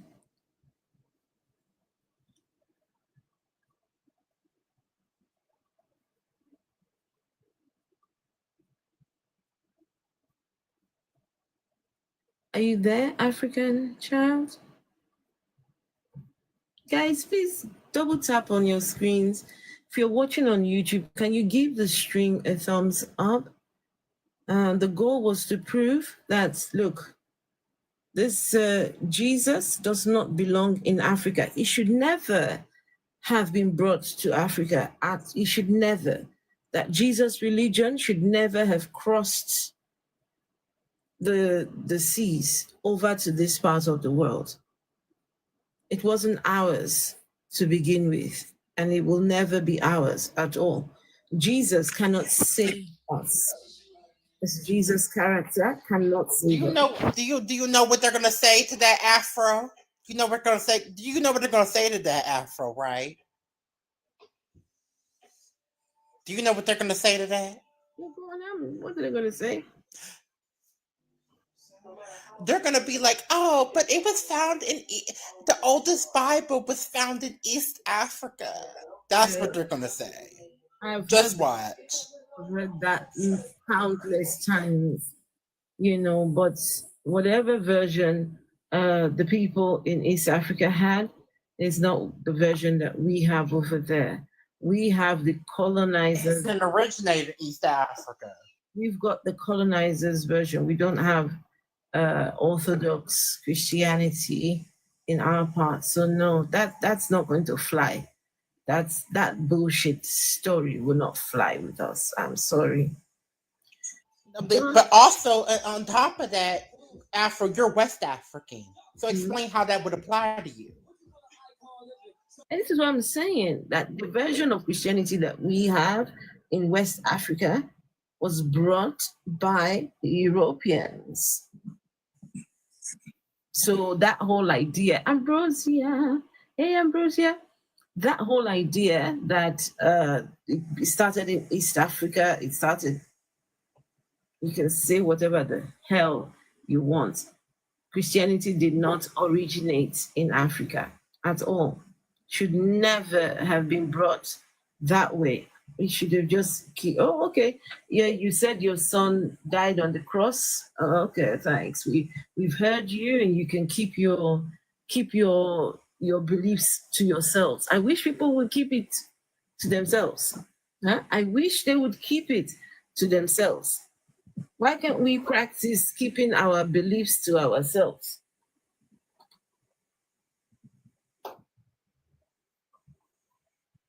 Why can't we practice that? Why can't we practice? Anyway, Don Pello, hello. Hello, how are you doing? Hi, I'm good. How are you? I'm doing pretty well. I just came back from Ghana, actually. I'm currently in. I'm back. Thank you. Um, the problem with Christianity in Africa is that Christianity is basically a poison in the brains of the African, to the point of we have majority of Africans, they are schizophrenic because of those types of beliefs. When people start talking to themselves, or they start hearing things that other people cannot hear, or seeing things that other people cannot see, it is a case of schizophrenic. And if you are walking all over West Africa, I can say all over Africa, you are going to find a lot of people who can hear things, who can see things that other people cannot see or hear. So Christianity in itself is a poison because of a lack of education. Uh, I went to Africa and to find a picture of a white man in the back of each and every bus that I see that is passing by. And it is very upsetting to see that people looking like me. Continue. Sorry, I was just saying hello to Lillipod. Yeah, it is very upsetting to see people looking like me continuously believe that there is a superior being who doesn't look like them, and they have to kneel in front of. Right. It is there's a mental picture of a god or someone who created the universe, and that mental picture is a white man with a gray beard who is on the top of everything. And this only basically cannot put our children, our black children, to a position that they can see themselves as people who can do things because their creator doesn't look like them. And this is a big problem because a child in Africa, if you're talking to them and you are showing a picture of a white man with long beard, he is going to say, this is Jesus or God. And this God doesn't look like them. And because of that too, we have a problem of skin bleaching over there too, because those people that want to look like their creators, they want to look like Jesus. And this creates like even deeper problem. And I do not know how we can solve this problem. And I think we need to start a type of, I don't know, a mission in terms of trying to get people to understand where they are coming from. Like, are you saying like reverse missionary? Yes, we have to do that. Opening a type of church. We're not going to call it church, but the same things. Going, reverse missionary. Yes, I love it. We have we're talking about single cell organisms, multiple cell organism. How did we get here? Get people to understanding who we are actually, because we have a physical world that is 1 and 1 + 1 is 2, and you can touch that, you can live with that. But other things, they are questionable, and you cannot spend your life and trying to follow things that you cannot see, follow things that don't even exist. And Christianity was brought to Africa by the Europeans, but Europeans, they grew out of Christianity. Yeah, they're growing out of it every day. In Germany, because Rome basically conquered the rest of Europe, right? So there are churches everywhere, for example, in Germany, but there are nobody in those churches. Nobody. The people you see here going to church, they are from Africa. Yeah. Not the Germans. I haven't met even one Christian German here ever since I've been here, and I got here in 2002. But I always met a bunch of Africans here giving papers on the streets so people can go to their churches. You see how ridiculous that it is? I know. Just 1 second. Keone Black Woman, hello. Good to see you. Yeah, my son's doing well. He's it was just a routine check. He had to go do blood tests, and he doesn't like needles. So it was quite an experience. He was almost 5 times they tried. Oh my goodness, he was crying, and it was quite a lot. They couldn't get everything they wanted, but they got enough to do at least the first stage of tests. So yeah, they might call us to come back. But yeah, he's all right. He's fine. Thank you. Thanks for asking. All right, please go on. Sorry about that. Sorry. It's okay. So you grew out of Christianity, but Africa is embracing Christianity, and Christianity becomes a business over there. Every corner you go, you find a church. But if you're looking for a good school, you can put your children. Forget about it. It's business. It's big business over there. Yes, it is. And we have a problem to the governments, because I believe, there's a problem in Africa. There's no democracy. There's a theocracy in each and every African country that I know. Because each and every of them is governed by a type of religious belief. Exactly. So this is another problem. If you go to Ghana, Ghana is a theocratic society, where everything is being decided by a society of Christians. Oh yes. So there's no democracy over there. So if you go to other places in Africa, you're going to find the type of theocratic governments over there. So when you see that, it's in a level of government. So it is hard to break away from that. It is really hard. But then the thing is, if it was a small number, then it wouldn't be as frightening. But when you have the majority of people in a country believing in these false doctrines and false religions, that is scary. Yes, it is. It's scary because I think about in 50 years, what's going to happen to a country like Ghana, like Nigeria, right? Well, we're still going to buy anointing oil. Meanwhile, China is going to keep on taking over the world. Oh my goodness. Because you see, when I was born, when I heard about China, it was about Jackie Chan and Bruce Lee. That's all that I knew about China. But China is just a country. Look at Africa is a whole continent that has all those minerals. We have all the resources over there. And I grew up watching China taking over the world. Meanwhile, Africans are buying anointing oil. Hey, Africans buying anointing oil. Oh, sugar. That's that. Africa, China is basically exploring the dark side of the moon. Meanwhile, we have people are faking miracles. Right. Talking about miracle money. Yes. Africans that they can get miracle money. Go and check in your bank. Some money would have dropped in your bank. Go and check in your wallet. And you see these people coming up. Oh, there's money. Money came in my purse. Money came in my purse. Mind you, we have those same people colonizing the continent right now, the Asians. Miracle money. You see, all miracles. Have you guys ever seen, for example, somebody who lost a limb and went to a pastor to pray for them, and so they can have a new limb growing?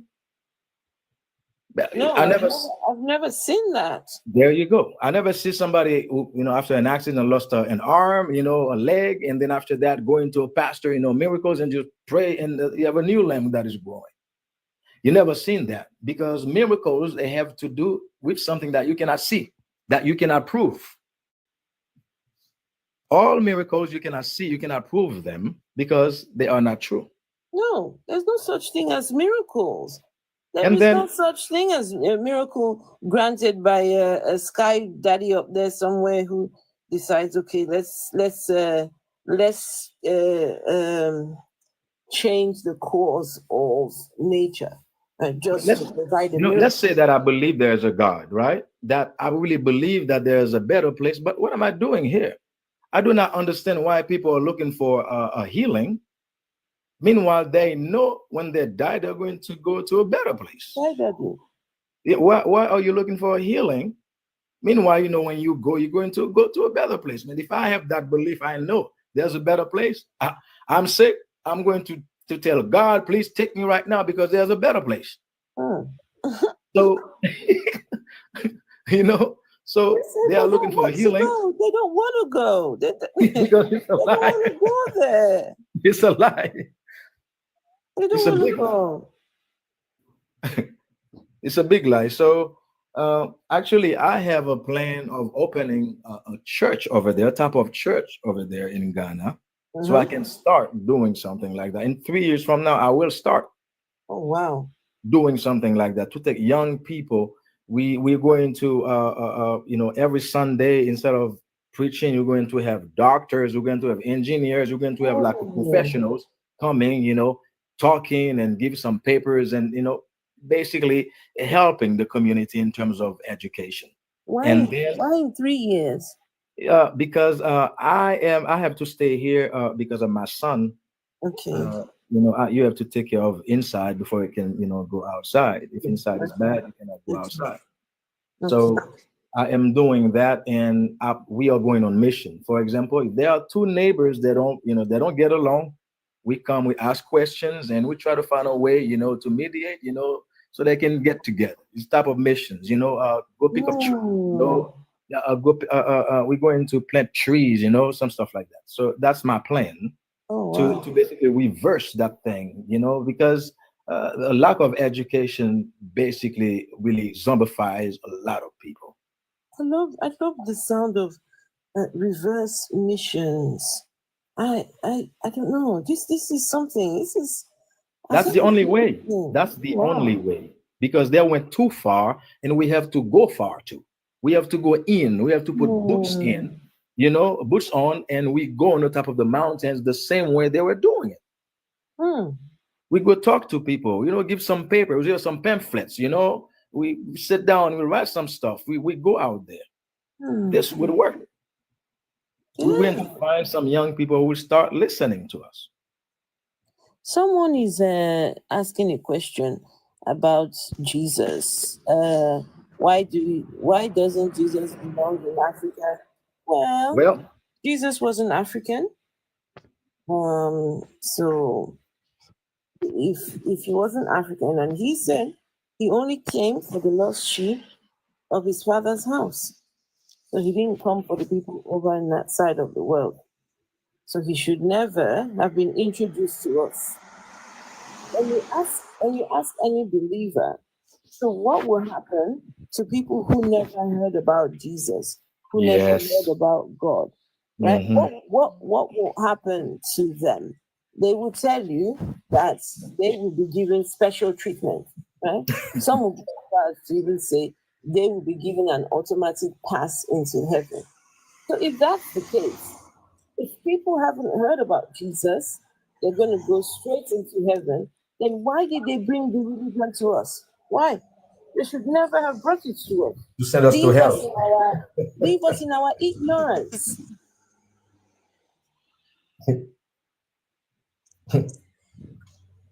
Hey, these cats. Hey, how you doing, Afro? Finally, your name's changed to Atheist. Yes, I went back to my regular name. I can only be Jesus Cat for so long. I start feeling dirty. Jesus Cat. Hey, Atheist Cat. Hey. You were Jesus Cat. Can you imagine? Hey, I was a very convincing Jesus Cat. I was very convincing for a lot of people. I tricked some of my friends. They didn't know it was me for a little while. One problem is my voice. Oh, yes. What's that noise? Someone has That's me. Sorry. It's okay. I'm outside. It's okay. Let's see. We don't have anyone who's a Christian, no? Do we have any Christians? Do we have any believers or anyone who wants to challenge? We need them. But I would like to say something. Why does the concept of Jesus belong anywhere? What is the value of Jesus? Now that's a good question, but we're starting with our people specifically because there's a racial and colonization element to this as well, specifically as it pertains to Black people. Yes. Oh, very much so. No, but that religion was just as much of a colonizing force as weapons or anything else. That religion was used as a way to influence, train people over generations to believe certain things, and that made it easier for when my people start coming in and take everything. So I'm like, so it's a very specific thing with Black people and Africans in the African diaspora because of the colonization and racial element that's involved. It's very specific. Sorry. And I would argue a form of Stockholm syndrome. Quite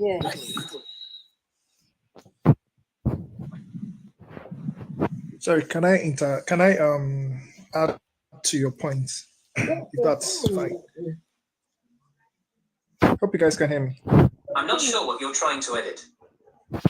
Who's trying to edit? So can I go ahead? Go on now. Go on. No, I think that's my Siri. Wait, just 1 second. Let me. Yeah, that's my Siri. Let me read a comment by Charles.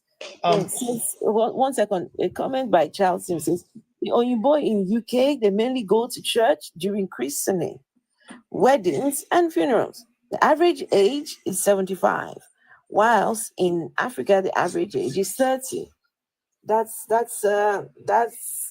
is disturbing because this is the workforce. These are the people that are supposed to be productive, right? But look at them; they're in the church. Now, wow. Go on, Rizzy. Yeah. To add to the point you raised about the effect of religion, right? You can see that it has kind of like affected our creativity as a people. Like Africans most times they try to look outward for solutions. They've not looked inwards for solutions. A good example would be let's say there are no jobs in the country, you're praying for a job. This job, it's going to be created by when you have companies, you have slots, you create hospitals, right? These things will solve that problem you're praying for. So it has made us have this mindset of, for every problem we have, rather than rolling our sleeves and trying to solve this problem, let's just pray and hope for the solution to come. And the sad part is, we then pass down this mindset to our children. We indoctrinate them at an early age, which makes it almost impossible. Obviously, even despite indoctrination, some will still break out from it, but some will stay like that to depart from this world. So this is why platforms like this is very important. We keep on preaching this truth because the truth is consistently true. If religion was true, it won't be hard to prove it. If religion was true, we're going to have only one religion. We won't have millions or thousands of them. So we need to keep on exposing this scam and wake our people up.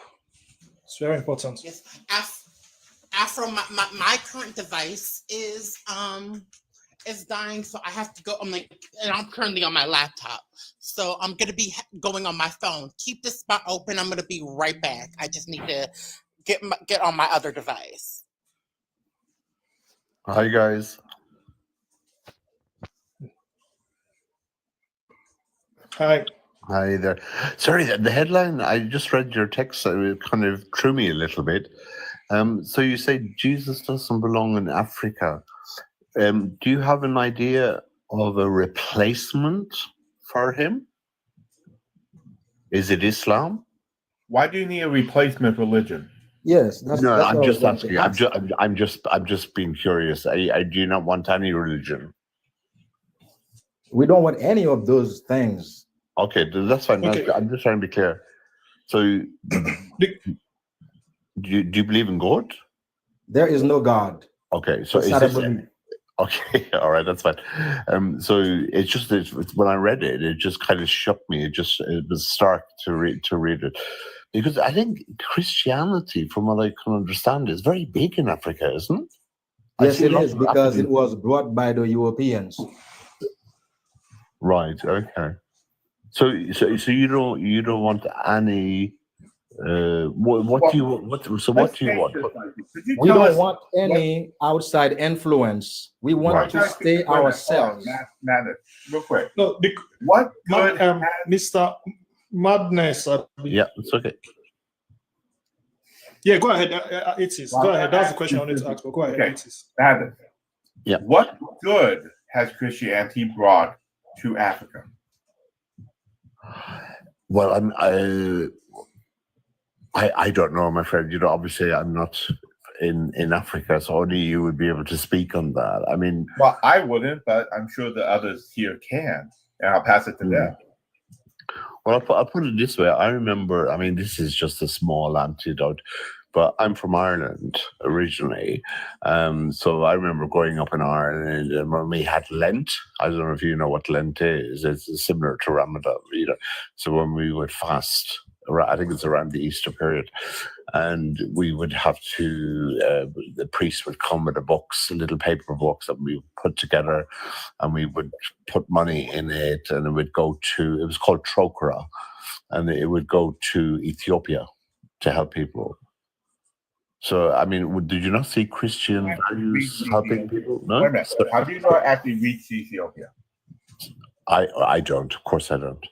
Okay, well, then that story really doesn't help answer the question on what good did Christianity actually do for the continent of Africa.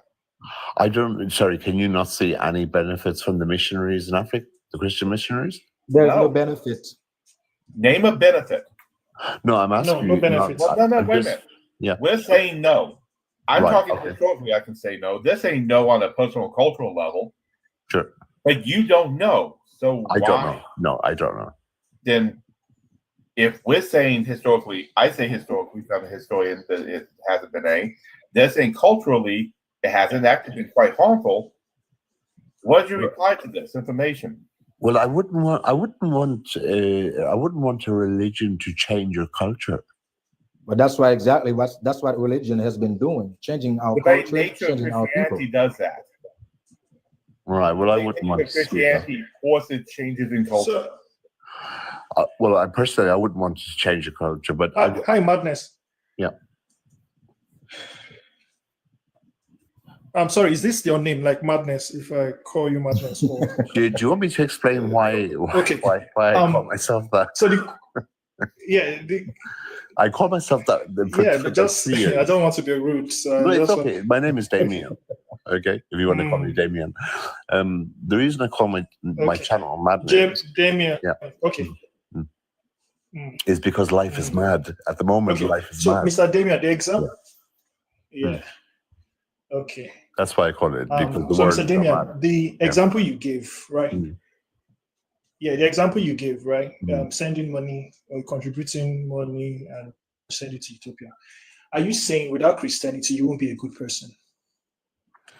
I'm saying without Christianity. No, I think I have a good inner. No, I wouldn't say that. No, I think I have a good inner working within myself to give me a radar of moral. Because you have a conscience, right? Yes, you have a conscience. Yes. Right. You have a conscience. Exactly. Yeah. So that tells you that without a book, man, we still know what is right and what is wrong. We don't need a book to tell us. Yeah, we know what is right. I would be good.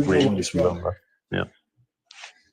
That would be my thinking So as well. But if you're being good because you want to make heaven, and say that again. if you're being good because there's a reward for being good, No, then that's definitely not. Like That's definitely you don't have to not be good because of there's a reward for it.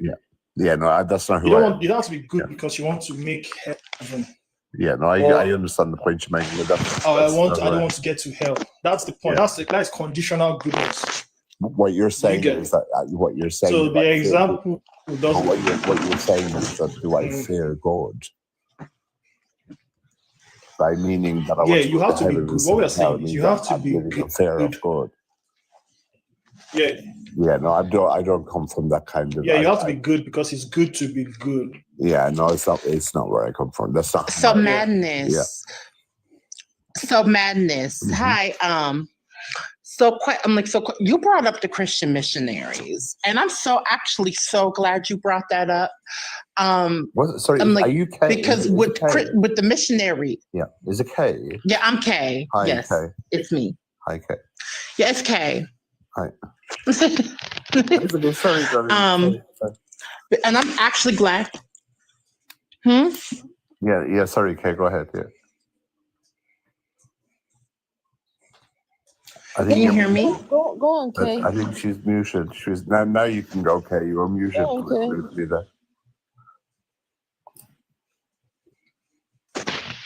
Okay, hold on. Oh yeah. So as I was saying, I'm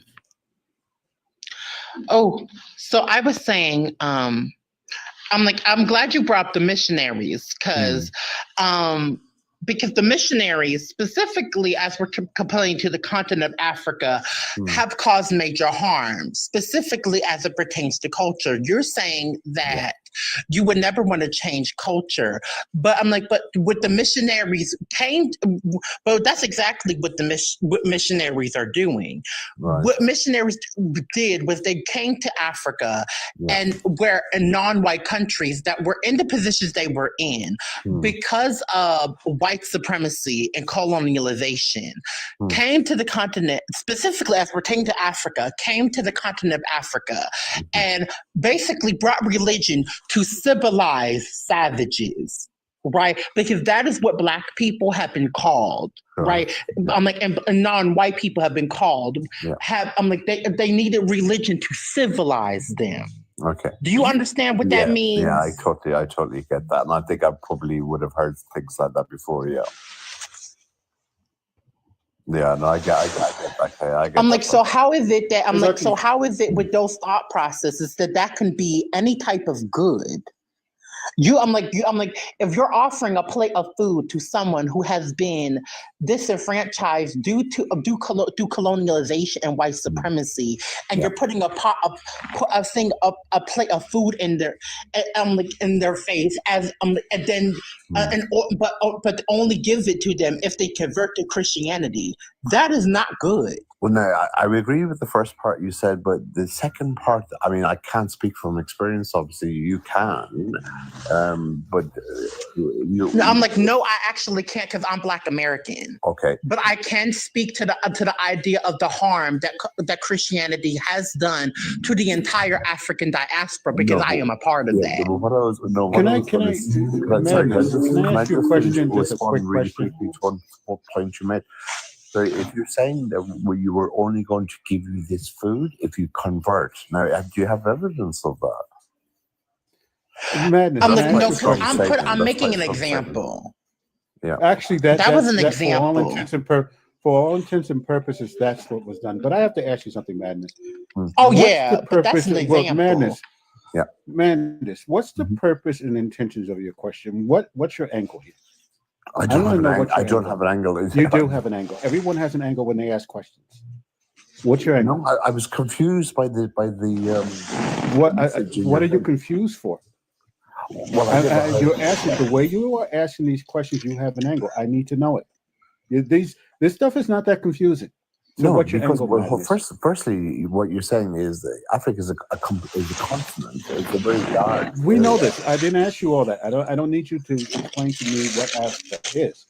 I need to understand what's your intention. What is your goal here in this discussion? I need to, because I'm getting a lot of messages from you, and I want to know what's your goal.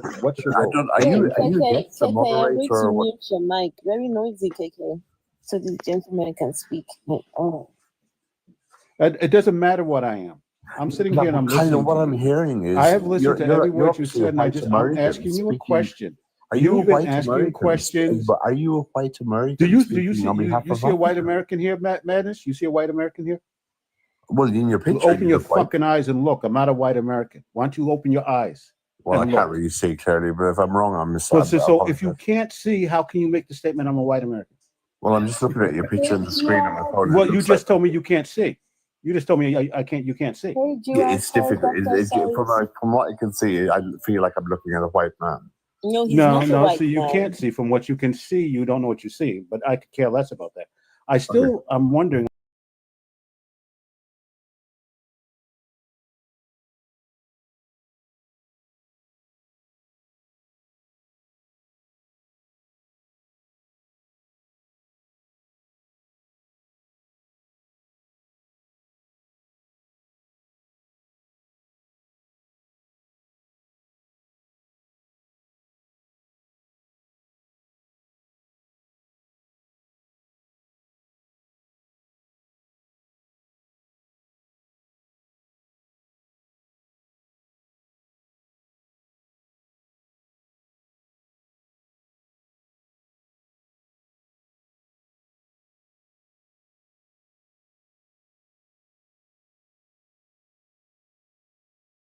Well, it doesn't matter. You're trying to get people to justify their position. They don't have to justify. No, I'm trying to understand.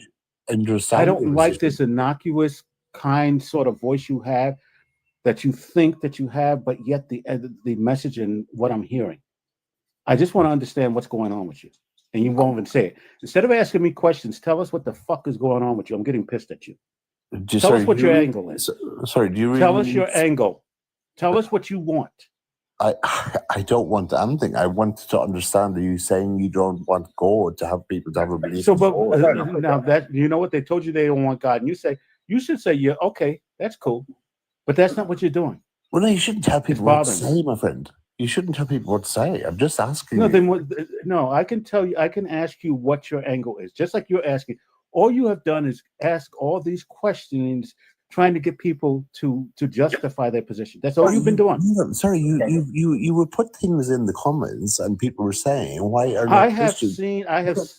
You said, I've "Why been are here. not Christians?" You said, All "Why I are know not is Christians coming up to defend their faith?" Instead of you answering my question, you keep fucking arguing with me. Why don't you just answer my friend? Don't be so rude. Stop swearing. Don't tell me what to do. Don't You're try an this. old man, my friend. Don't try this little benign little voice of yours. Just ask it. Why don't you answer my question? My friend, you're an older man. You should know better about the It doesn't matter. It doesn't matter. Don't tell me what I should do. You should know how to you thought I was a white man, so you don't even know what the hell you're talking. You don't even know what you're looking at. You should know how to use language better. That's the point. Oh no! Actually, you know what? Actually, the word "fuck" is a very, very, very useful word because it has many contextual meanings. And if you're intelligent, you would have realized that. Yeah. So I can use the word "fuck." So please, but Madness, I think this is what's being asked. When you came up here, you had a question about Jesus not going to Africa. You've gotten plenty of answers. Sorry, you did say for a Christian to come up and defend the faith, didn't you? Right. Now, I'm the Christian coming up defending the faith. So you're a Christian. Are you a Christian? Sorry, the person at the top who the man was speaking. I would like to ask you, because we both asked you. Sure. Are you a Christian? I'm a Christian, yes. Okay. What good comes from Jesus being this guy's a piece of work. No, see, look at the word. Look at the word. Is the way the conversation and the language. Madness, you're talking to me. You're talking to me right now. What is the value in Jesus being anywhere? But sorry, hold on. If you have somebody coming in, hold on. Sorry, you be asking anything else. You have asked 1,000 questions and people have answered. And every question you've been asked, you've been avoiding answering. Answer a fucking question. Then you have one guest saying effing at him. You have the other guest saying he's answer a question, Madness. Seriously, what kind of guys are you? Madness, answer a question or get off the panel. Wait, Richard. Madness, I asked you the question directly. Could you kindly answer the question I asked you? What was ask the question again? Sure. What is the value of Jesus anywhere? It's part of the 2.6 billion people believe in Jesus and Christianity and who Jesus was. We've just had the Pope. That's not answering my question. I will ask again. What's the value in it? Well, the value is a way of living, our values, our morals. Could you give me something that's unique in Christianity that gives you a unique set of morality, values, or way you live? That is unique. All I can say is I have a very strong belief in God because of personal experiences, and I would rather have that than be an atheist. There we go. So Madness, your real estate. This guy, I knew he had an angle. He just would. I know. I didn't realize. Is this an atheist? Pascal's wager. Sorry, is this an atheist? Which is sad. I don't care. I was really hoping you would actually have a solid answer for what we asked you. But is this an atheist stream? Is this you have no answer to what I just asked you.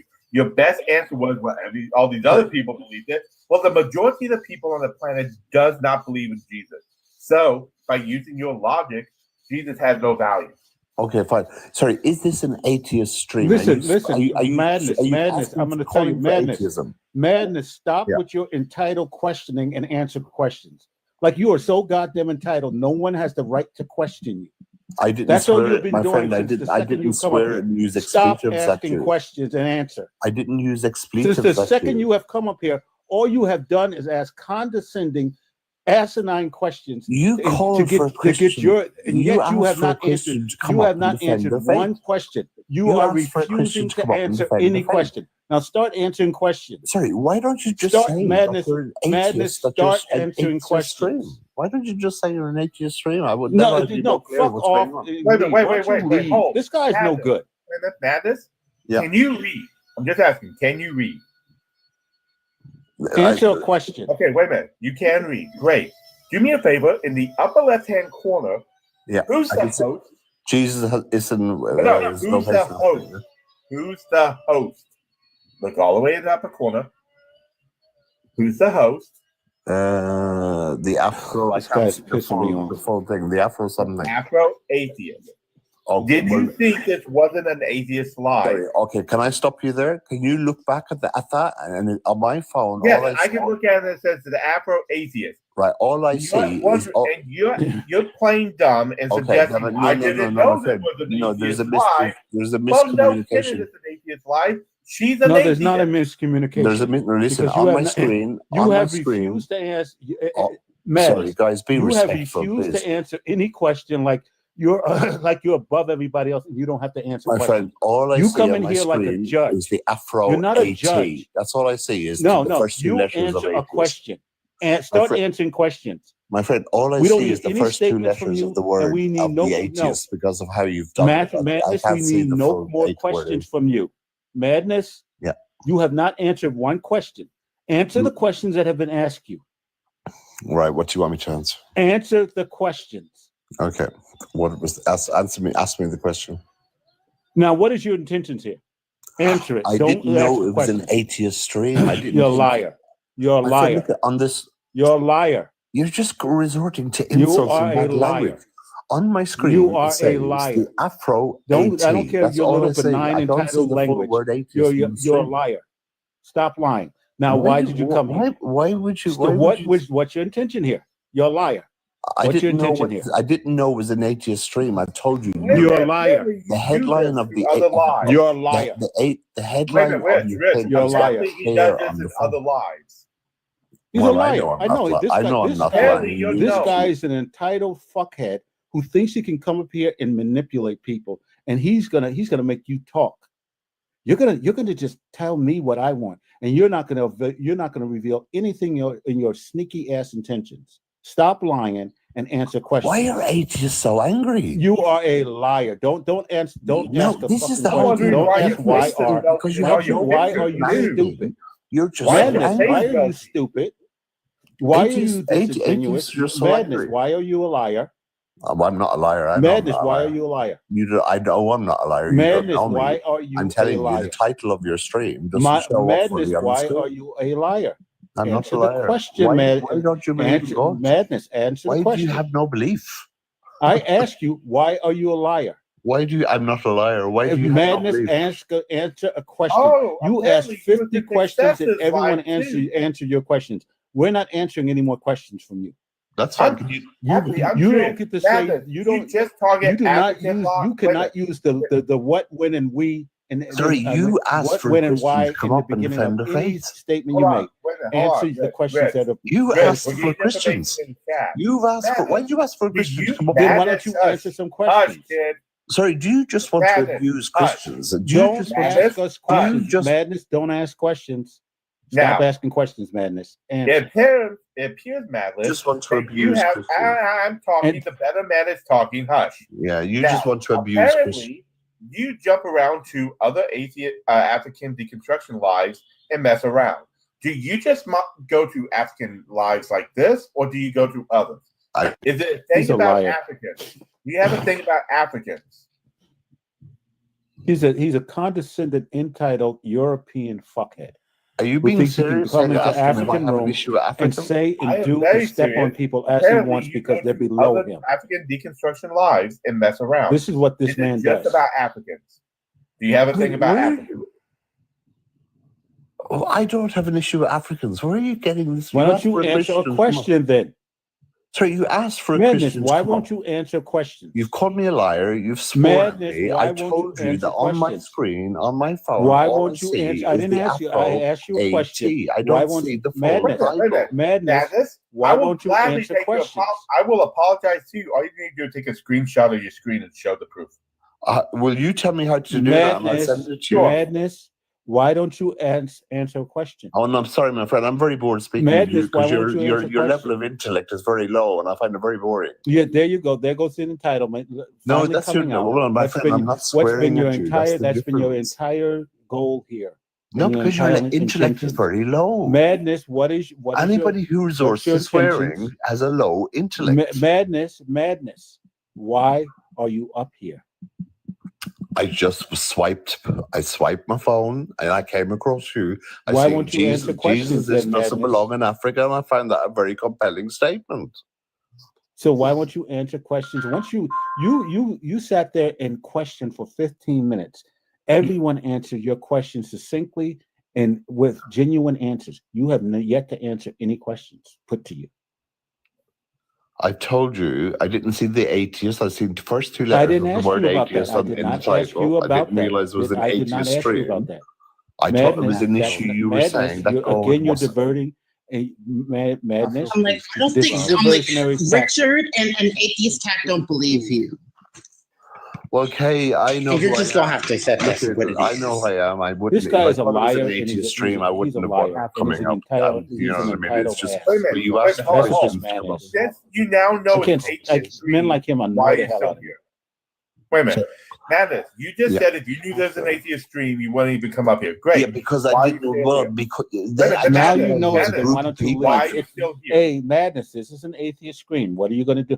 This is an atheist stream. This is an atheist live. Now what are you going to do? Yeah. But sir, well, what I was saying, my question would be, why are you speaking on behalf of Africa and you're all in America?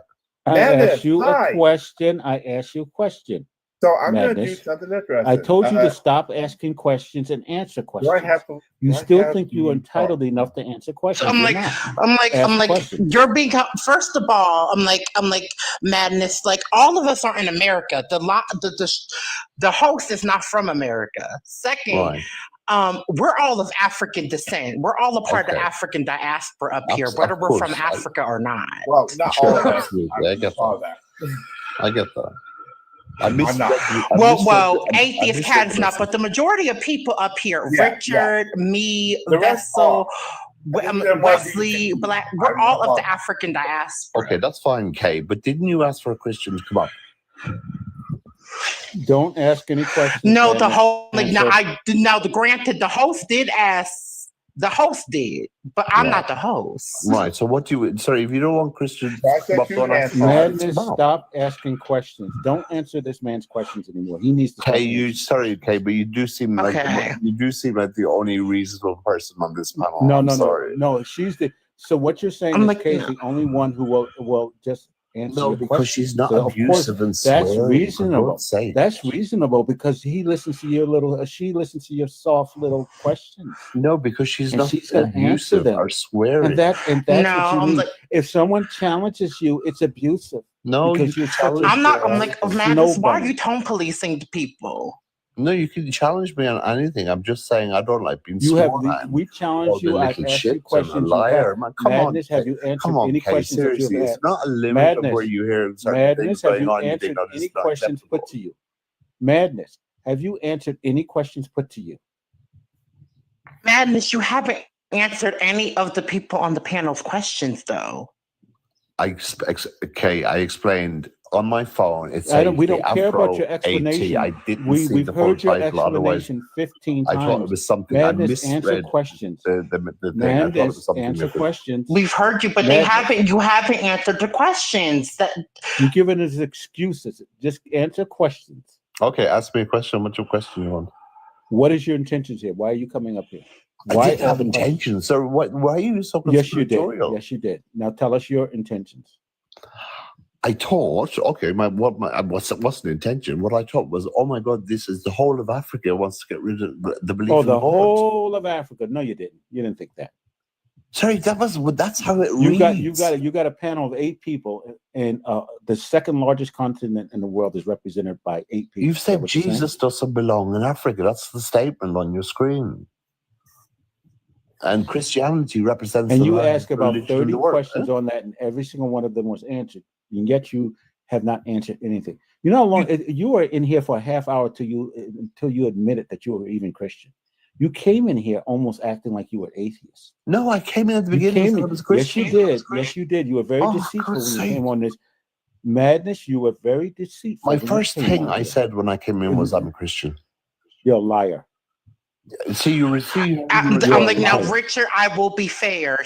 I did see him say in the comments that he was a Christian. And I came I on. will be, I will be fair. When I'm on, KK, you know the thing is when I'm on a panel, I usually don't read comments. But when he came up here onto this panel, he presented himself as a non-believer. I didn't. This is in yes, your you head. did. Really? Yes, you did. Okay. No, you this came is up on the panel. I'm like, Madness, I've known Richard for a very long time. Why would Richard lie about a random person he doesn't know? That doesn't make sense. I said to you in the comments, I'm Christian. I came up on the panel and straight the first thing I said was, I'm Christian. Madness, I just told you I don't read the comments if I'm on, for the most part. And I said to you, the first thing I said when I came on the panel was, I'm Christian. Because you were asking for Christians. No, you didn't. Sorry, why would I not say that? I don't know. Maybe I'm wrong. Maybe Atheist, Afro. Did someone else hear? Kay, did you hear him say he was Christian when he came onto the panel? Wizzy, did you hear him? Sorry, why would I not say No, I didn't hear him say he was when he came on the panel. I said I read it in the comments. Sorry, Kay, not when he came on the panel. Why would I not say I'm Christian when you're asking for Christians to come up and I've written it in the comments? All you did was I'm like, well, I didn't hear. I didn't hear you say it on the panel. I said I read you say it in the comments. That's what I said. Why would I not say it? Is the point? If I've written it in the comments, you're asking for a Christian to come up. Why would I not say it? Okay, let's get past that. Right. Let's get past this. Are you sure, Richard? So what were you trying to prove? What was your angle in your questions? I told you I misunderstood the text. Let's get past the curiosity piece at this point. Yeah. Sorry, Richard, why have you taken one of my videos and put it on your screen? What's the point? Oh, that's me. Who? I didn't take no damn video of yours. Well, the host. Why have you done that? My choice. Said the host did it. Yeah, but sorry, you've gotten into my personal content to bring up some. Well, you know what? Wait, Madness. If it's on TikTok, it's not personal. There's nothing private. If you put content on TikTok, no, I'm asking you, why would you do that? Because I wanted to. It's public. You just make anything that you put. You just demonize people. How did that? Wait a minute. I got a quick question. How is that demonizing you? Yeah, but I'm just wondering why you would do something. No, Madness. How is that demonizing you? Because you're going into my personal stuff. My jelly back. Did I modify your picture in any way? Did I do something wrong? Did I tweak it? Did I change it? Well, no, you're going into my personal stuff. Well, sir, what is the point? This is not your personal stuff. If you put it on here, Yeah, it's publicly Madness. public. If I you didn't put it break on anything. TikTok, it's not personal. Anything Sorry, you you put on asked TikTok, me why I that's came not off, but I'm hidden asking you the privately, is same not thing. Why are personal. you Oh no, putting my I'm personal answering videos up there? Madness. I'm There you answering go, because I want to asking put it out there. questions instead of All right. answering. Yeah, Madness. Yeah. Your profile is public. I'm allowed You to made take your images from it. profile public. It's I have not not personal. changed Nothing that you anything. put I in. didn't alter it. I didn't modify it. I didn't put any funny sayings. Nothing is personal. I didn't say it looks like you're melting. I didn't do anything like that. Sorry, you didn't say it looks like what? Madness. Read your terms. Madness. Go back. You can go to the help and you can read the terms of service to put on TikTok. You asked me why did I come up, Read and I'm your asking terms you of why service. are you doing what you're doing? Right. Madness. I'm We don't perfectly allowed to ask do us this. questions again. You don't have the right to ask. You've asked me That's all you why. did. What was my point of coming up to what did I want, and I'm just asking you why are you going into my personal stuff and sharing that stuff? This Why is I'm not asking your personal stuff. Read the terms of I'm asking you what your motivation is for doing that. Read I've never your had that terms and happen ever conditions to be before. on TikTok. I've Madness, never anything had that on you a put on stream TikTok somebody is pull up not one of my personal. videos You and put it understand onto that, the right? screen. Madness. Madness. Do you realize anything that you put on TikTok is not personal anymore? Did you? Yes, I know. Well, I know it's not. I don't. It's not. So why are you asking us about it? Why are you asking us a question about your personal stuff? Yeah, I'm asking you what Did your he hack motivation did he is. You hack can into already your see my face Gmail in the drive square down and below. did he hack into your Gmail drive and steal that picture out of there? You can already see my face in the other picture. I'm asking you why you're doing it. What's your motivation for doing that? Madness. Did he hack into your Gmail drive and steal that picture? No. But I'm Did just he do asking that? why would you do it? Where was that picture at, Madness? Madness, where was Do that you know picture what? I at? tell you guys, there's a lot of hate coming across here. I Oh really yeah, feel yeah. hate There goes coming that benign, ambivalent, damaging Christianity coming out of you. Just talk. If you talk softly, oh, you know what? You're not worth anything. Go ahead, talk Richard, I'm softly. sorry. Madness. You know, I'll Your never your apologize for message having is a still belief there. in You can't something hide greater it, than myself. Madness, you can't hide your message. I don't care how benign you make your voice. I don't care won't how Christianese apologize your for voice having a is. belief. Madness, you are coming off very condescending. I could definitely tell you that. It's coming off as very benign, very condescending. Sorry, Kay, Richard is I'm not not lying. I'm not the one sharing my videos onto the main screen. Well, seriously, come on. But now. they can do that. But they can do that. Yeah, but this is bullying. It doesn't go against the terms of conditions, Madness. No, Like but it's no longer your personal property. No, but what you posted. Yeah, but what it is bullying. Oh no, it isn't. No one's. That's what you're doing is bullying. Sorry, guys, to point out the very obvious to you. Wait a minute, hold on, Madness. Have Sorry? I done anything to your video? What you're doing now is bullying, intimidation. That's what you're doing. Tell me what I'm doing that intimidates you. Hey, by you know showing- what? You know what? Afro, fits he's in with using somebody language who's to an take the live unbeliever, down. my friend. That's what. Do you hear the language he's who's an using, guys? unbeliever does because they have no Do belief. you guys hear the language Yeah, he's Afro's using? about to get a strike. You have no That's belief. that's what he's trying to do. He's trying to take So, Afro's live down. To keep with this Afro's language. life from going down, I'll take it down, but I still have the pictures. Well, you could No, he's not going to do that. He's already used the language. He's already used the language. Okay, he's gone now. I don't know if someone dropped him or he dropped himself, but yeah, he's gone now for sure. I'm sorry. I listened to that guy for 20 minutes being condescending. I'm like, Richard, I understand. I'm not going to tone police you. You have every right He just to, pissed I'm me like, to off. respond. This guy thought he was. Oh God. Richard, I'm not going to tone police you. I promise. No. But you're I right, found, you're but right. what I found to be wild is him, because I had left originally where he was trying to question your ethnicity. And first of all, like I see your picture. You do not phenotypically look white. I don't know where that came from. Like, yeah, I know black features when I see you have I'm like your nose, your lips, your cheekbones, your eye shape. You clearly look black. I don't know where that came from. Like, KK, this guy was a piece of work. yeah, people act like they've never seen a light skinned black person before. Like, oh God, he annoyed me. I'm sorry. Richard, I wasn't tone policing you. I hope you didn't ever think I was tone policing you. KK, you were totally fine. But I hope I didn't turn people off. But it just sometimes you got to call people on their bullshit. This guy's bullshit. Yeah, I agree. I literally got my old account clip for calling people out on their fuckery. So I get it. Yes, I'm like Ambrosia, exactly. How are you? Like, he really sat up there and act like he don't know what a light-skinned black person looks like. That is like saying that's like saying I don't look black. Like, could you imagine? Like, yep. Y'all, can you imagine with this face someone questioning if I look black? Like, I got my bonnet on. What, KK, did you use collagen on your lips or something? I must have, I'm like, no, this is just motherland. Atheist, I think I've been around you too much because I started getting relentless, Atheist. I know. I started getting relentless. How does he not tell us black people apart? I know.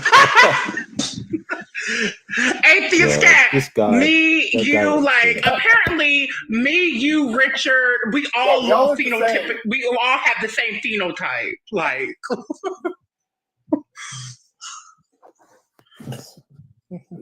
Afro, are you there? I think he was just a troll. Yeah, he was a troll, but he I'm just sorry was. for Wall. Like, no, that guy just did. He was I don't damaging. play. Basically. He's not wrong. My people are idiots. I'm sorry. My people are dumb. yeah, because I was like confused when he's like, Richard, are you a white American speaking for Africans? I'm like, bitch, where's the white? Where's the white at? Like, I was so confused by that because I'm like, I was like, do white people not know what a light-skinned black person looks like? and he just was like, he came into the room. Well, I'm an entitled, smart, intelligent white teen man, and I'm gonna. Yeah, I did. I'm like, of Richard. I did say he came off as condescending. Hey, Rich, he did come off as very condescending. Those are true. Entitled and white. That's not true. It was it was very on brand for a white man. I will definitely say that it was very on brand. I'm like, because like for me, like it's to come into an African live, and I'm like, and then the question, and then another thing, I'm like, I do believe he was lying that he didn't see that this was an atheist live, like. Hey folks, I gotta say this. You know my rule: when my wife wakes up and is up, I leave. I'll see you guys later. Okay, bye, atheist cat. I love my wife. I spend time with her. I love you guys. That's my wife. I spend time with her. Take care. As you should. Yes, take care. You too.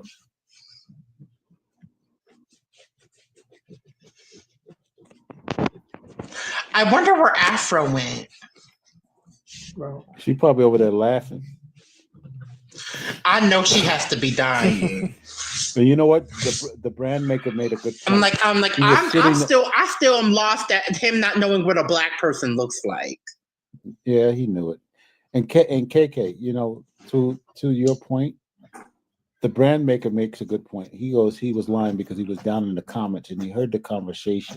So he was listening to our conversation, and there was no doubt about what our positions were on things. So when he came up there, yeah, because I originally did see him in the comments. I know you said you wasn't looking at the comments while you're up here, and I typically don't either. I will scroll through occasionally, but I'm not looking. But I was being fair in the fact that I did see him in the comments. Yeah, and you probably did. But once you come up on the live, but you said he specifically positioned himself as a non-believer when he originally came out, not Christian. Yeah, he did. With his questioning and the way he questioned, he started out as a non-believer. He tried to start out as a non-believer, then he started slipping into those condescending questions and. You know, what do you mean? Christianity must brought something good. Then as soon as I heard that, I said, okay, where's this guy going? Where's he going? So I'm like, so you're saying he was trying to cloak his intentions, which is why you were asked. So that makes sense now too. Yes. And I probably let him go. What? But Rich, I've known you for a while. But I've known you for a while. That's why I was like, I know Richard is not lying because I've known him for a while. He has no reason to lie. And no shade, I'm gonna take Richard's. I would take your side over a white just like I would do the same anyway. with you, KK. Yep. Because I know you. Like, so let's be clear. I know you're not lying. I think even Wizzy, Wizzy, some of your answers you were picking up on his tone too, because Wizzy's answers started getting a little bit, sharp, a little sharper to him.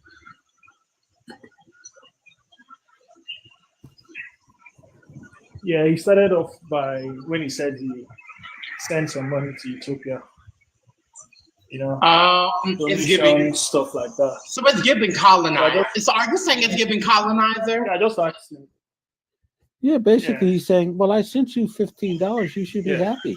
So I asked him. So I'm like, so also it's giving. I'm like, I said my 99 cents a day, so you should be grateful. That's what it's giving. Is what y'all are saying. Oh, okay. Exactly. Because the funny thing is, when you look at developed countries, right, they don't solve their problems using Jesus or call on God to solve their problems. They actually solve their problem. And this is a major problem we're facing in Africa. Right? The prayer points, when you go to these churches, what they pray for are things that human beings can do themselves. And that's what we're trying to address. Hey, KK, can you mute a little bit? There's a lot of background noise. Oh, yeah. I'm sorry. Okay. How about now? Is my voice better? Okay. Is it better? Yeah, we're good, bro. You can go on.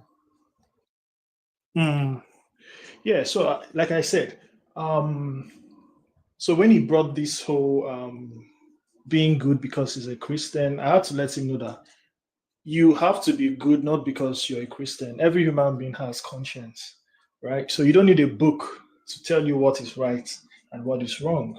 You know what is right and you know what is wrong, especially when we learn to put ourselves in the shoes of others, right? That's a natural thing any human being should possess. Then he brought up the point where he's sending donation, right? And things like that. What we're trying to address here is there is a huge problem in Africa. Not just Africa, it's a global problem, but it's majorly like the effect is more because you have an unproductive workforce or unproductive will I say unproductive continent, not to sound rude. And when you do further investigation and find out what are these people praying for, like what are the prayer points they go to church, they spend hours praying for, you find out that these are things that human beings can solve themselves. They pray for electricity, they pray for good road, they pray for health, they pray for jobs, right? But these are things, when you look at developed countries, when you look at United States, you look at China, they are not praying to God to solve these problems. They are solving it themselves. No one is coming from the sky. Provide for. Exactly. And these pastors are cashing out of this stupidity. That's why when they come here, they don't believe. The ironic thing is that they know God doesn't exist. Most Christians, they know. They just want to defend this lie because it's like I don't know the good term to just use. Wizzy, I'm like, I have a good term. Why call it what it is? Exploitation. Call it exploitation because that's what it's giving. Exactly, exploitation. That's what they want to continue. That's what they want to keep on going, and it has to stop. Imagine the pastor locking the room and saying nobody's going out until you raise $40,000, right? This can only happen. This can only happen in religion. This is what religion has done. Man has You know, religious people, they look for solution outside. They don't look inward to solve this problem. We don't look inside. We spend our time looking for God. But man have solved more problems than God. How many problems have God solved? Not one. Every How many single problems have problem God solved? that we've ever solved not even was one. always Not a done by single man. problem. Nothing has ever been solved by God. Exactly. Richard. I'm even saying, let's say the Bible was true. It took Israel like 40 years to get from Egypt to Israel. But man has solved that transportation problem. It will take you, in fact, it shouldn't take you 40 years, but I'm just saying, let's say the Bible was true. Man has been able to go around the world with aeroplane in minutes or hours. You just get to your destination. So what exactly has God even solved to start with? Wizzy, I'm like Wizzy. By the way, y'all, do I still have background? Do I still have background, y'all? No, I'm in another room. No. Yeah, see, I know what it was. I was in the laundry room because I'm doing laundry. You know, trying to make sure I have a cute outfit for tomorrow that's clean or whatever. So yeah, that's where I was. That's why there was background noise, because you're hearing the laundry in the background. It's better. It's better now.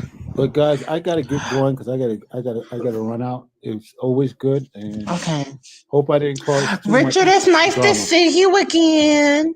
It's good to see you, KK. It's been a while. It's good. It's always good to see people. Yes, I'm like, now haven't you're seen in a following. while. I It's like, followed you. what I followed you on this new account, by the way. Okay, I just followed you back for sure. Okay. Okay, y'all take it easy. Vessel. Yeah. Take it easy. All right, take it easy, guys. Black Sheep and Afro.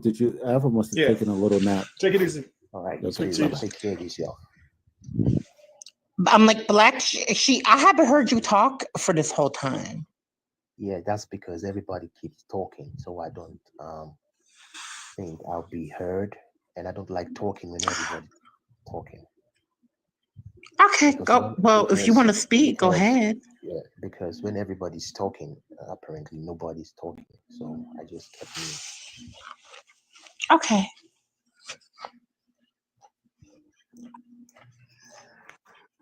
Well, religion, Christianity specifically, is filled with so much hocus pocus, so much lies, so much drama, so much activity, so much practices.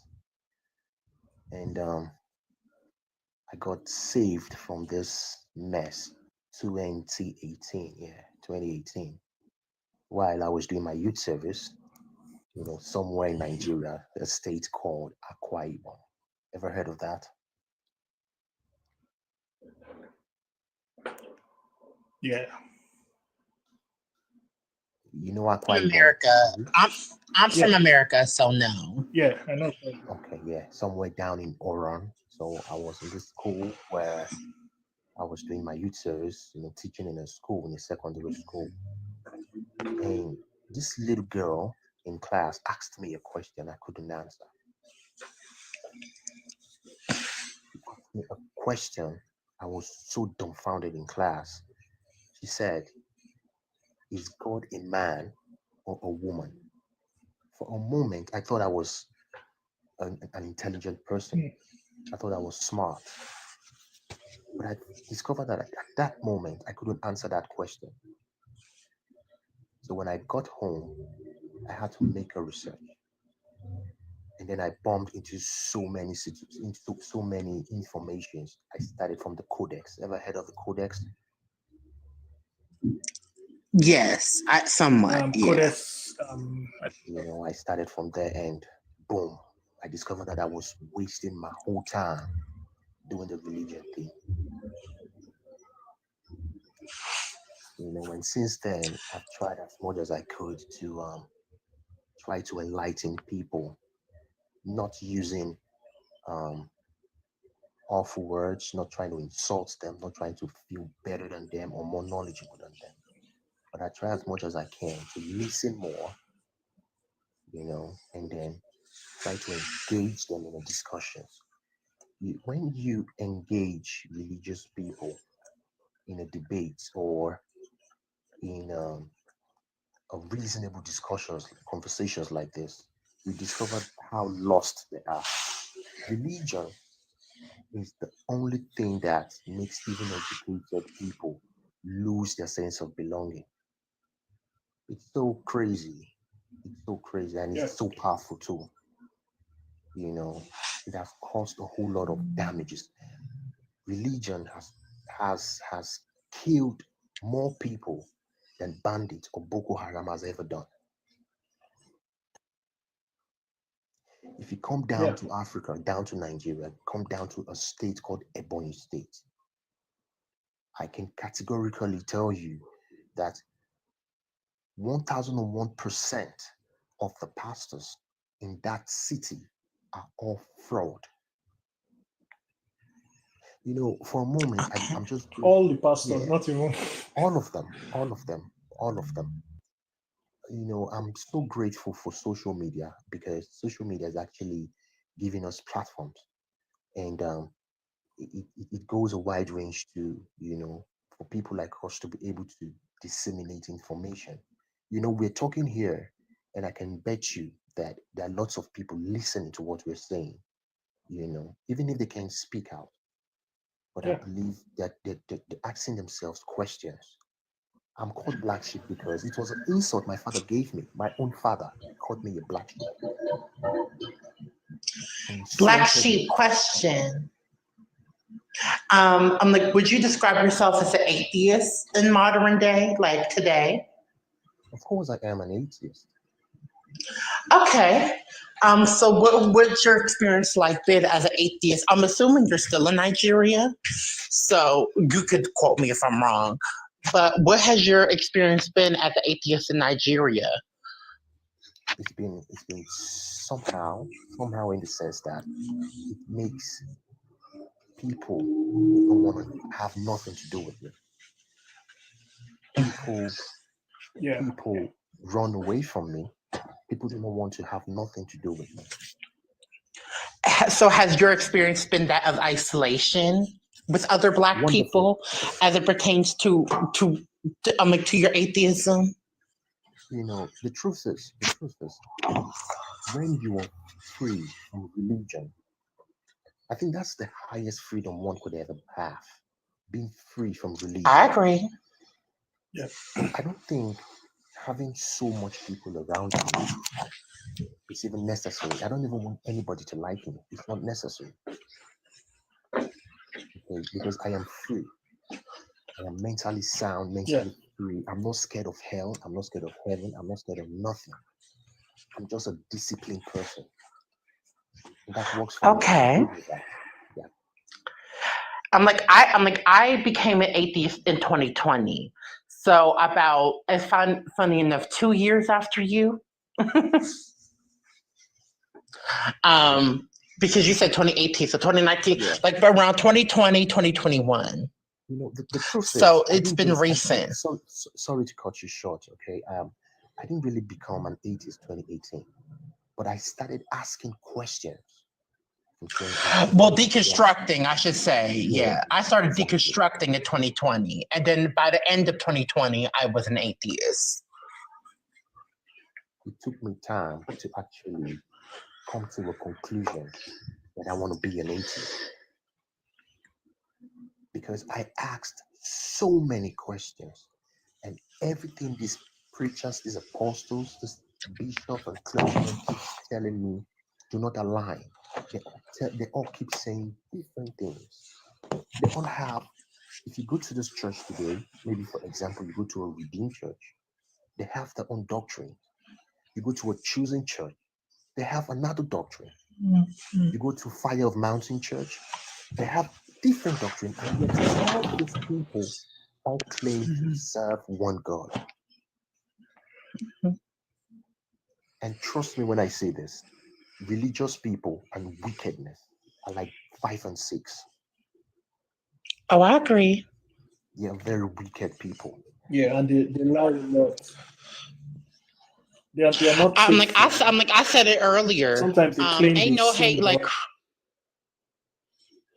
I actually said it earlier. There's no hate like Christian love. And I'm like, and I stand on that. That's true. That's true. Exactly. You know, where I come from, They- if you can understand me, if you're Nigerian, you know that back home, we don't like the truth. We don't like truth. You don't. You know, and when people see you as someone who's honest, someone who's truthful, they either want to kill you or want to just run away from you. You know, and that's one thing that's actually not going to make Nigeria go forward. It's so crazy. It's so crazy. We don't ask questions. We don't ask for accountability. We don't Black sheep, involve meaningful add things. to your point, right?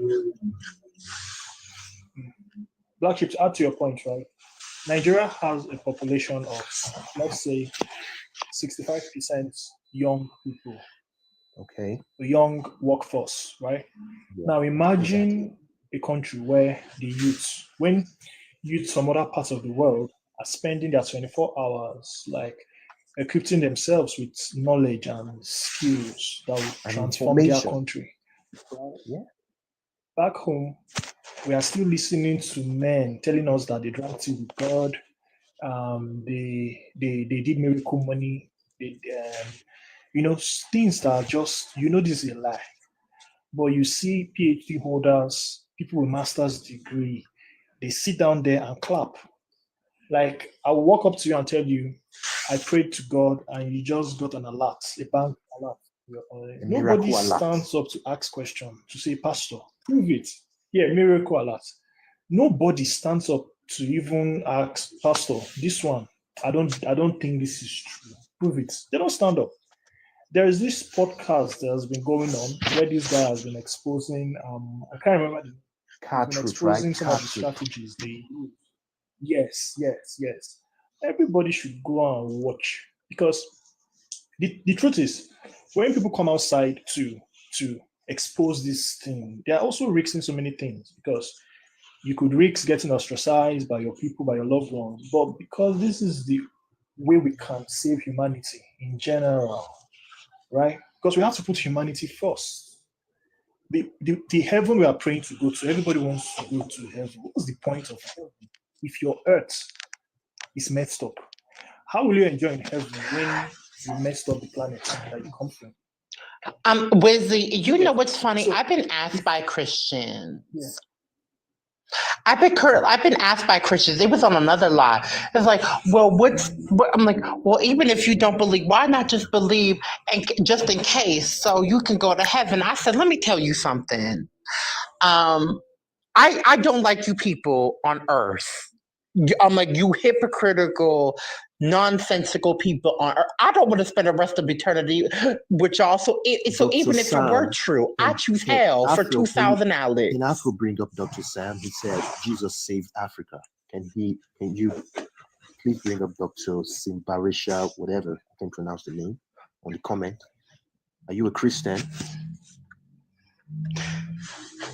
I'm like, I don't know if Afro's still. I don't know if Afro's still awake. That's the only thing, because that would have been a great conversation. You know, I told Afro yesterday. You know, I told her, I think on YouTube, I said that religion. One of the problems about religion is indoctrination from childhood. Yes. You know, in the African setting, you know how African parenting is like. You don't have to ask questions. Believe everything our parents tells us to do. Whatever your father says is correct. Whatever your mother says is correct. If you go contrary to whatever they told you to do, you get beaten. You can imagine your father will tell you you are not going to eat. You're not going to have breakfast or lunch until you go to church.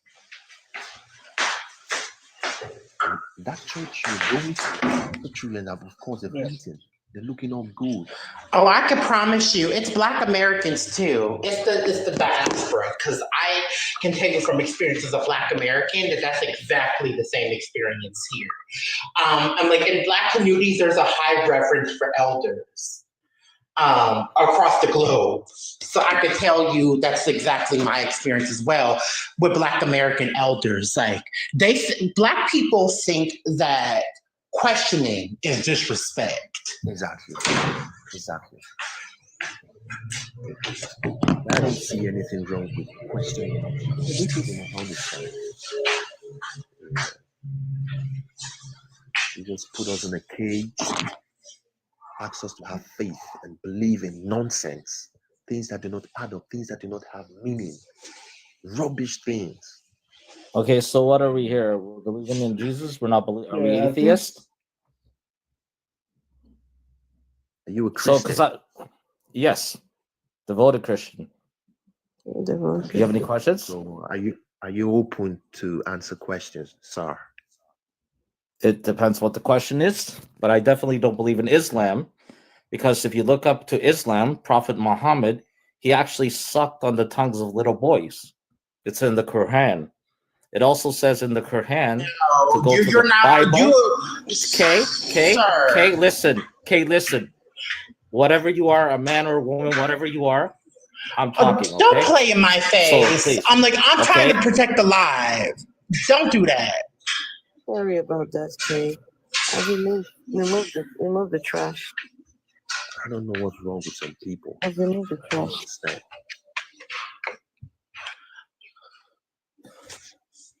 I wanted to even ask a couple of questions. Come up on a life and came up with a rude people you do not even know. When he starts talking about Muhammad, they fight for this imaginary friend.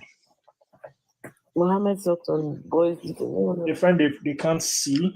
Hey, Echoes. Hey. Hey, Afro. How you doing? Echoes. I'm good. Sorry, guys. Like you could clearly look at me and see I'm a woman. Like, let's not play dumb. Listen, sorry, guys. I've been on the phone. Talking to. Yeah, I was trying to protect your live earlier because someone was trying to come up and they were saying like TikTok language that was like not good for your live, and I was afraid your live was going to get banned. Oh.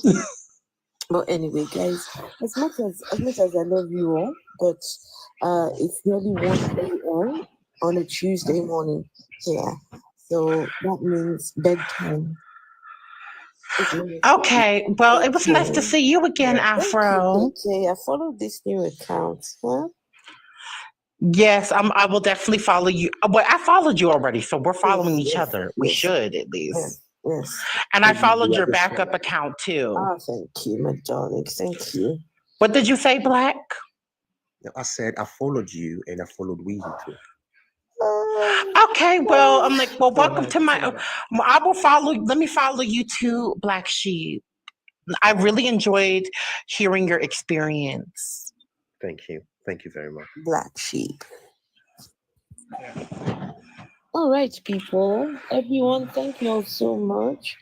Thank you so much. Yes, you're welcome. Good night, everyone.